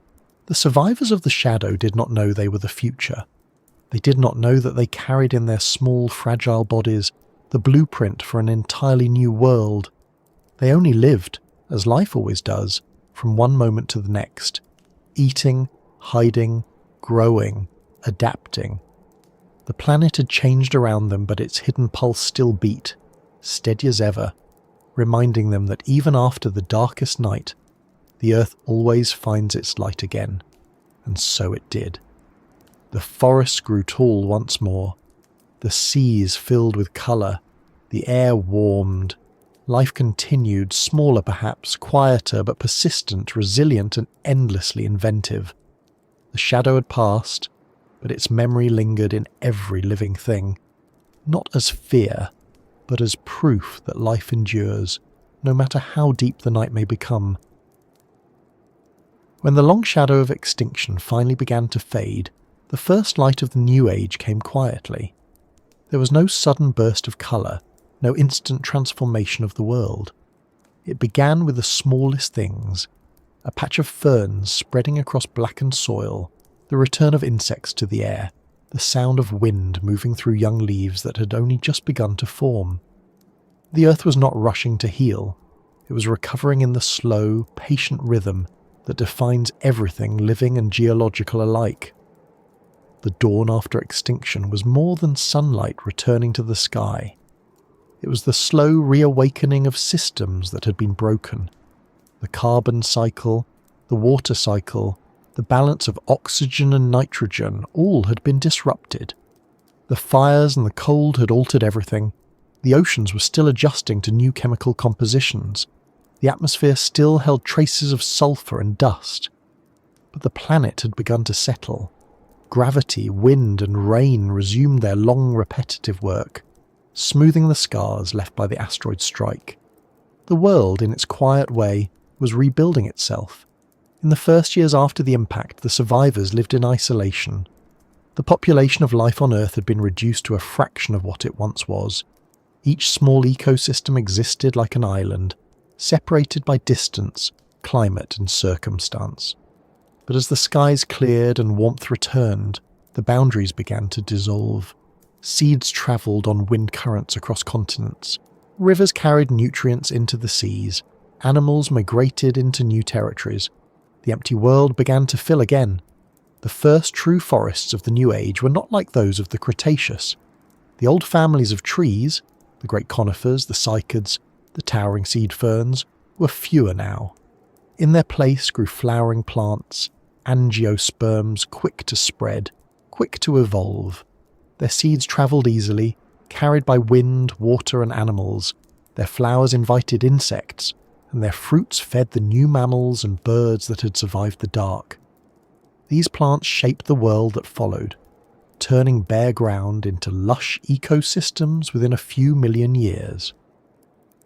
The early mammals, freed from the domination of the dinosaurs, adapted swiftly to their new opportunities. Some species grew larger, no longer confined to burrows and shadows. Others diversified into forms that could climb, swim or glide. Fossils show how rapidly they evolved, their bones changing shape, their teeth adapting to new diets, their bodies adjusting to different climates. In just a short geological span, they had spread across every continent. They were no longer survivors, they were pioneers of a new order. Among them were the ancestors of modern species, small, fur-covered creatures with sharp senses and quick movements. Their brains were proportionally larger than those of most reptiles, giving them an edge in memory and behaviour. They lived in family groups, protecting their young, foraging together. Cooperation and care had become part of survival. The traits that would one day define mammals, intelligence, adaptability, emotional complexity, began as necessities in a world that required constant adjustment. The birds, too, expanded into the vacant skies. The large flying reptiles, the pterosaurs, were gone, leaving the air open for their smaller descendants. The surviving bird lineages filled every available niche. Some adapted for long-distance flight, others for diving, climbing, or scavenging. The skies, empty for a time, were soon alive again with movement. The sound of wings replaced the silence that had hung over the earth. The reptiles that endured, though fewer, continued their slow and steady existence. Crocodiles occupied rivers and swamps, just as they had before the impact. Turtles remained nearly unchanged, their forms already perfected for endurance. Lizards diversified into countless species, small and quick, filling the spaces between mammals and birds. Evolution did not favour size anymore. It favoured flexibility. The age of giants had ended. The age of adaptability had begun. Insects, ever the quiet builders of worlds, flourished beyond measure. They pollinated the new plants, broke down organic matter, and recycled nutrients back into the soil. Their presence was invisible from afar, but essential to everything that grew. Ants formed complex colonies underground. Beetles fed on decaying wood. Butterflies and bees evolved alongside the flowering plants, creating the partnerships that would come to define much of Earth's later ecosystems. The hum of insect life became, once again, the background rhythm of the planet. The oceans, still recovering from the devastation, began to glow with life again. The plankton that had nearly disappeared during the impact winter returned, blooming in vast numbers across the surface waters. Their photosynthesis renewed the oxygen supply of the atmosphere. Small fish fed on them, followed by larger predators, and slowly the marine food chains were rebuilt. Coral reefs reappeared where the waters warmed, forming colonies that would one day rival those of the Cretaceous in beauty and diversity. The planet's blue expanses regained their colour, their sparkle, their motion. As life expanded, so did the complexity of ecosystems. The early Paleogene period, the geological age that followed the Cretaceous, was a time of experimentation. Evolution was quickened by the empty world. There were no old hierarchies to maintain, no dominant species to suppress change. Every ecological niche was open, and life moved swiftly to fill it. Some species flourished briefly, then vanished. Others stabilized and spread, giving rise to new branches on the tree of life. It was a period of constant creation, each adaptation building upon another, forming the foundations of the modern world. The climate, while cooler than the greenhouse warmth of the Cretaceous, remained mild overall. The poles were largely ice-free, covered in forests of pine and birch. The equatorial regions were humid, with vast wetlands and dense vegetation. The air was cleaner than it had been in millions of years. The fires were gone, the ash long since washed into the oceans. Rain fell regularly, nourishing the new growth. The Earth, though changed, had regained its balance. It's remarkable to think that such destruction led to such renewal. The asteroid that ended the dinosaurs also cleared the ecological stage, removing the barriers that had kept other life forms small and hidden. The same event that had darkened the skies also opened them. The mammals and birds that inherited the world did not just survive the catastrophe, they were shaped by it. Their very existence was moulded by scarcity and resilience. The dawn after extinction was not only a return to light but the beginning of innovation. over the next few million years, the continents themselves continued to drift, slowly altering the shape of oceans and weather patterns. Mountain ranges formed, changing rainfall and temperature across vast regions. The shifting land created new habitats, dry plains, mountain valleys, and isolated islands where evolution worked independently. Diversity increased again. The planet was moving towards something new, something far more intricate than what had existed before. Each sunrise over that recovering world carried a sense of rebirth, though no creature was aware of it. The air was filled with the calls of birds, the rustling of leaves, the splash of water against stone. The silence that had once dominated the planet was gone. In its place came a steady murmur of life, the quiet, continuous noise of living things doing what they had always done: eating, growing, reproducing, dying. The earth had found its rhythm again. The plants continued to evolve alongside the animals. Flowering plants diversified into trees, shrubs, and vines, shaping the landscapes of the Paleogene. Forests became more structured, with layered canopies and complex interactions among species. Roots stabilized the soil, and decomposition renewed it. The planet's surface transformed from grey and barren to lush and living once again. Fossil pollen from this time shows a rapid increase in variety, evidence of ecosystems maturing within just a few thousand years after the end of the Cretaceous. The recovery of Earth was not uniform, but it was inevitable. Even in the harshest regions, life found a way to return. Volcanic plains became covered in mosses and lichens. Floodplains sprouted with reeds and grasses. Coastal swamps filled with amphibians and insects. The Earth, patient and indifferent, continued to create. The same forces that had built and destroyed the world countless times before were still at work, shaping the next chapter of its story. The dawn after extinction was, in truth, not a single moment, but an era. It stretched across millions of years, each generation carrying the planet a little further from its old life. The dinosaurs were gone, but their influence remained in the birds that filled the air and in the fossils that rested beneath the soil. The world they had ruled had not been erased. It had been transformed. Every new species, every returning plant, every breathing creature was part of the continuity that never truly ends. For the first time in its history, Earth was moving toward a balance that would allow for even greater complexity. The conditions that emerged from the chaos, the cooler climate, the rise of flowering plants, the diversification of mammals, were the groundwork for all that would follow. From this quiet new beginning would come the forests, the grasslands, the oceans, and eventually, the species capable of reflecting on the story itself. If you could have stood on one of those early Paleogene mornings, you would have seen a planet young again. The horizon would have been hazy with the warmth of a newly stable atmosphere. The air would smell of damp earth and vegetation. The calls of birds would echo across valleys where once there had been silence.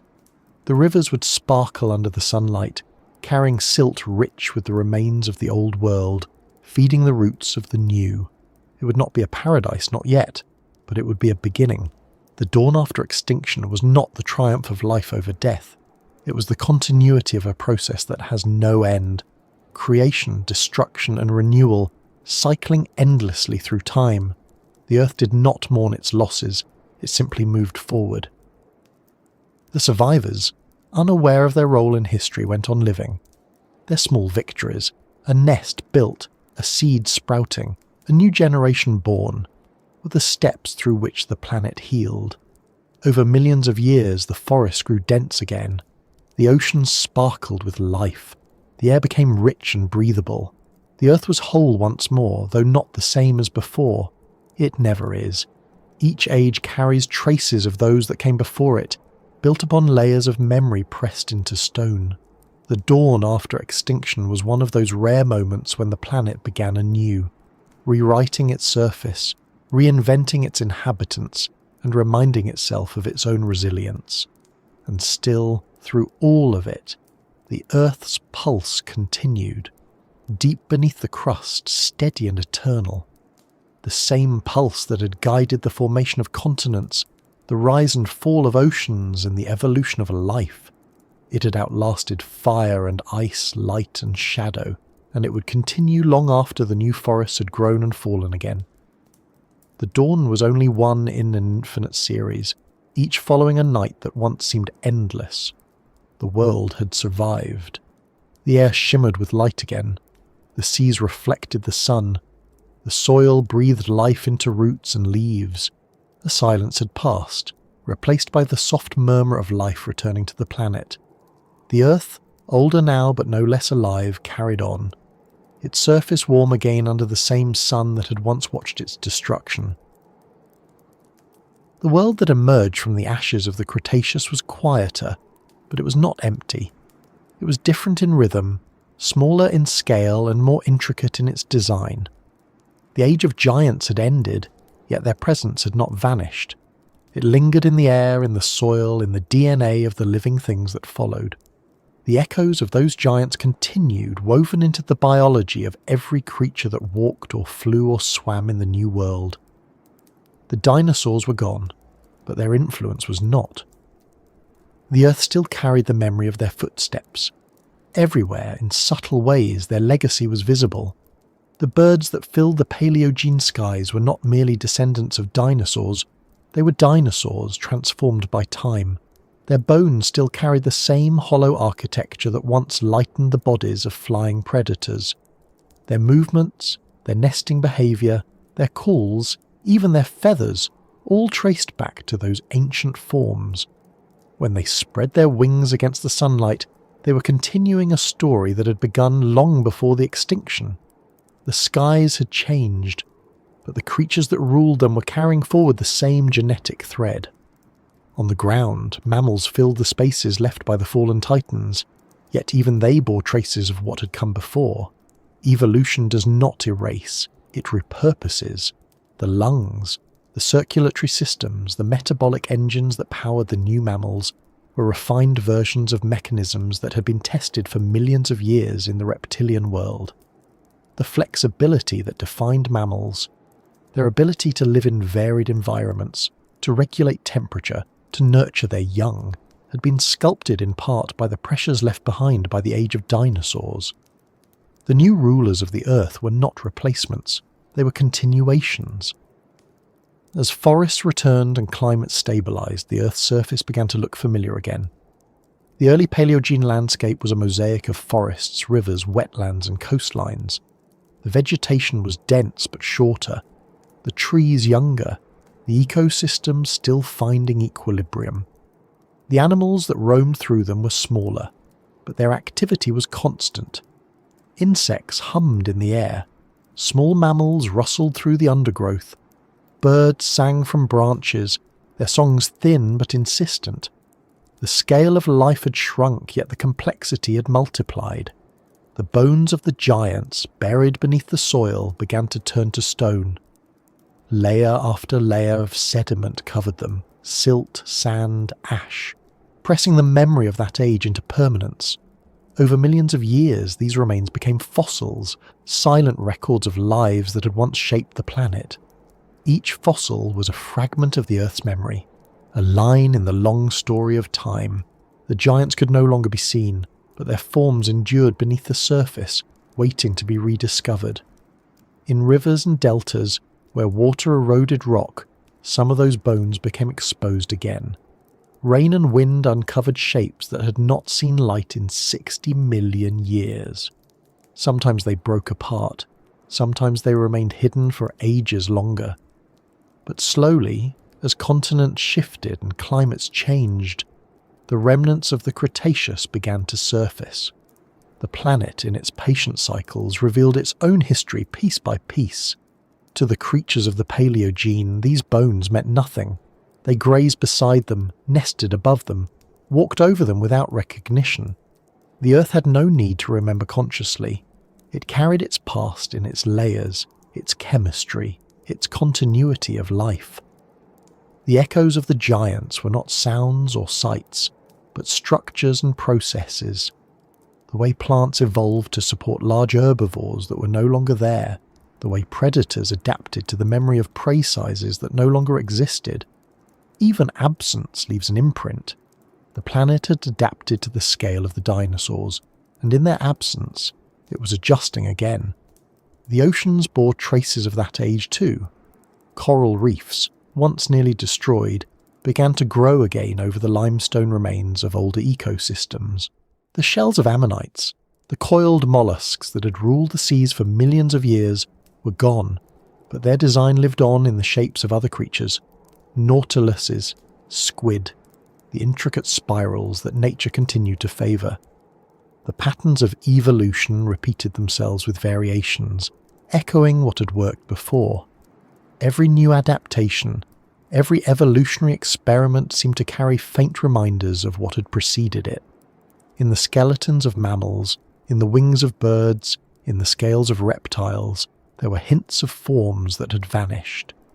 Evolution was not a straight line, but a series of echoes, each generation reshaping what had been left behind, refining and rediscovering it in new ways. The echoes of the giants were not only physical, they existed in the rhythms of the planet itself. The carbon and calcium of their bones became part of the rocks and oceans, feeding new chemical cycles. The forests that grew over their remains drew nutrients from their decomposing bodies, turning death into soil and soil into growth. Every living thing that rose afterward was, in a literal sense, built from the remains of what came before. The atoms that once made up a tyrannosaur might, millions of years later, have become part of a tree, a mammal, or a bird. The Earth reused everything. Nothing was lost, only transformed. As time passed, new giants appeared, though none quite like those that had come before. Some mammals grew massive, the ancestors of elephants, whales, and ground sloths.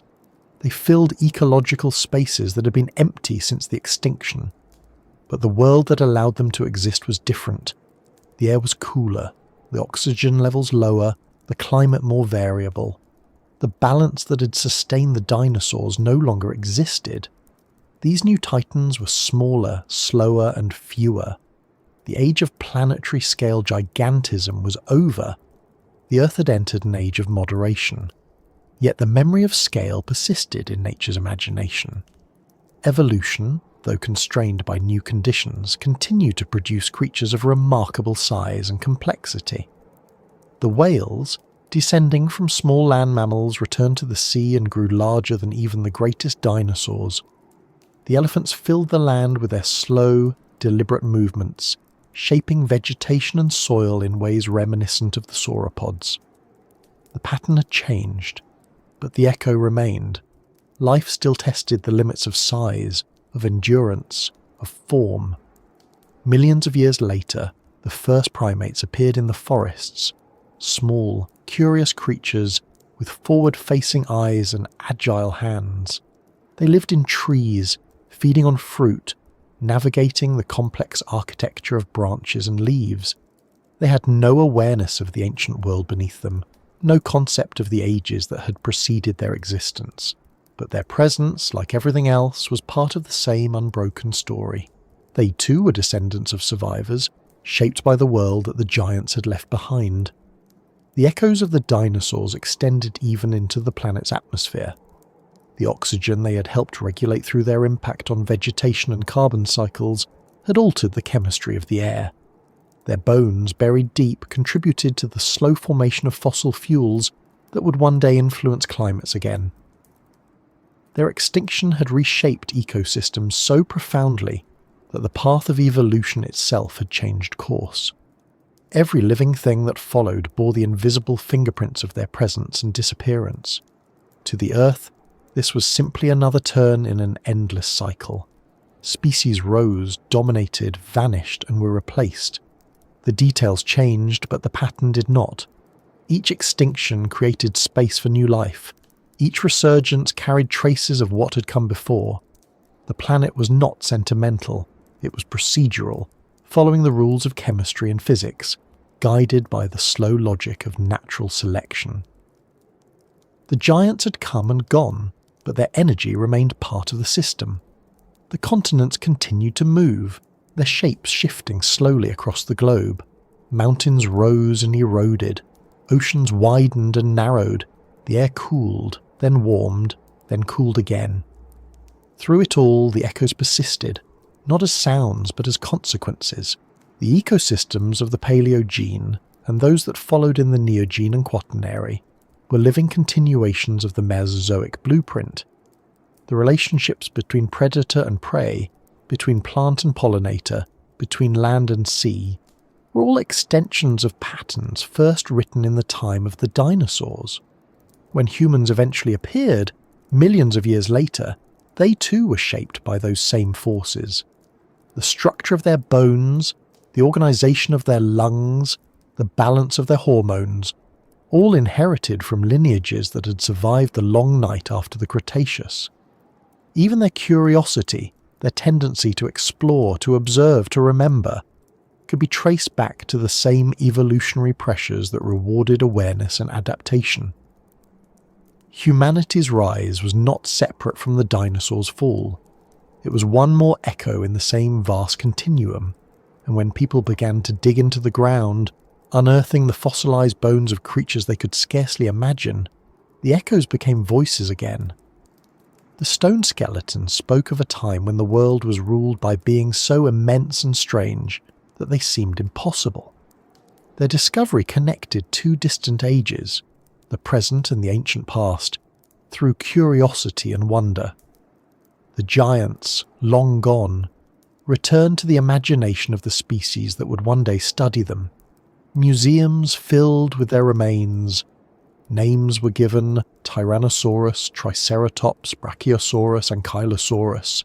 Their images appeared in art, in books, in the minds of children who could not yet comprehend timescales but understood awe.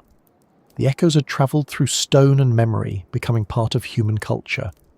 The giants had left more than bones.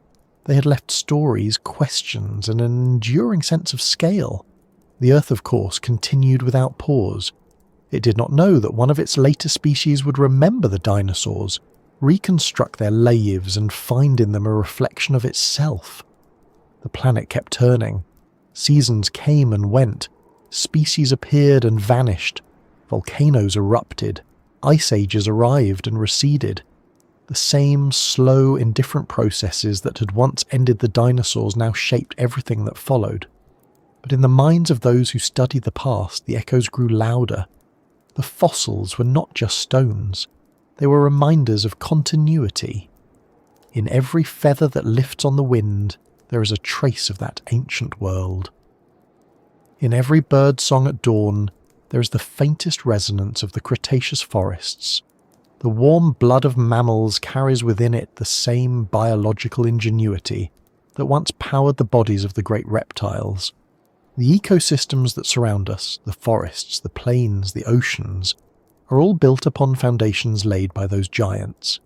Their extinction was not an ending, but a transformation. Their legacy was not silence, but complexity.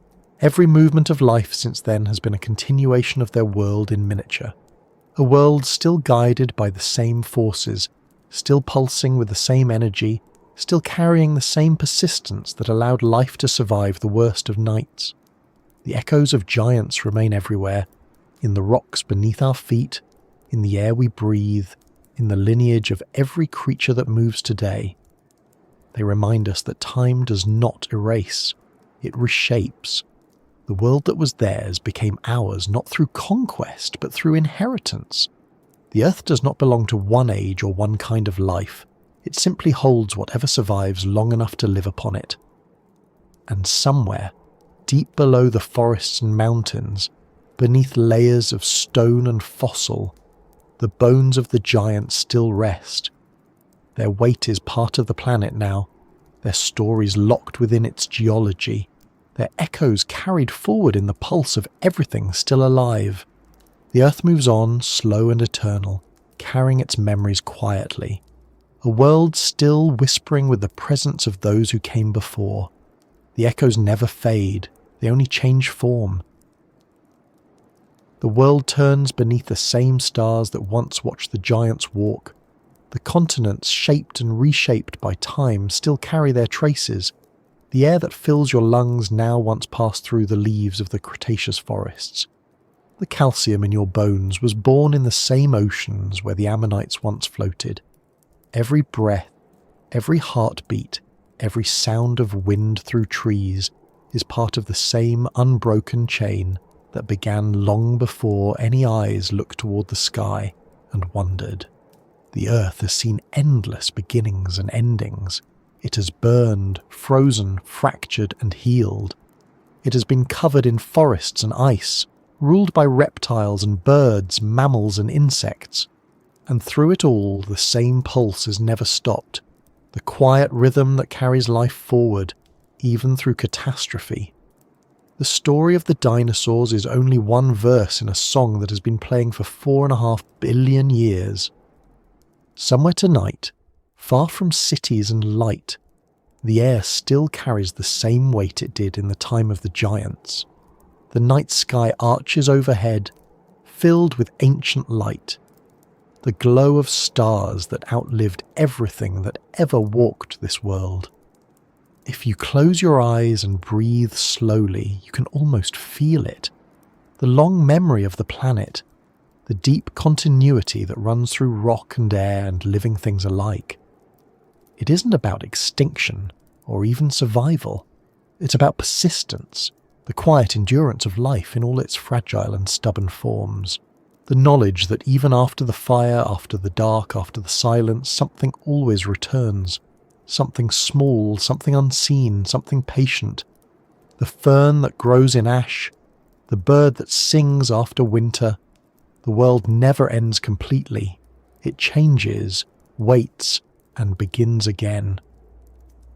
The giants are gone, but their echoes remain all around you, in every leaf that unfurls, in every drop of water that falls back to the sea, in the hum of insects, in the shadows that move across the ground, in the warmth that rises with morning light.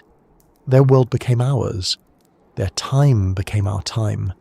The same sunlight that once touched their scales now touches your skin. The same gravity that carried their steps now carries yours. So when you breathe, you are breathing with them. When you sleep, you're resting in the same long cycle they once did, under the same stars, on the same ground, within the same unfolding story. The dinosaurs may have vanished from sight, but the planet that shaped them still turns, slowly, steadily, endlessly. And as you listen now, the earth is still moving beneath you. The air is still shifting, quiet and patient. Somewhere in the dark, the sea is still breathing against the shore. Somewhere deep inside the planet, heat still flows from its core.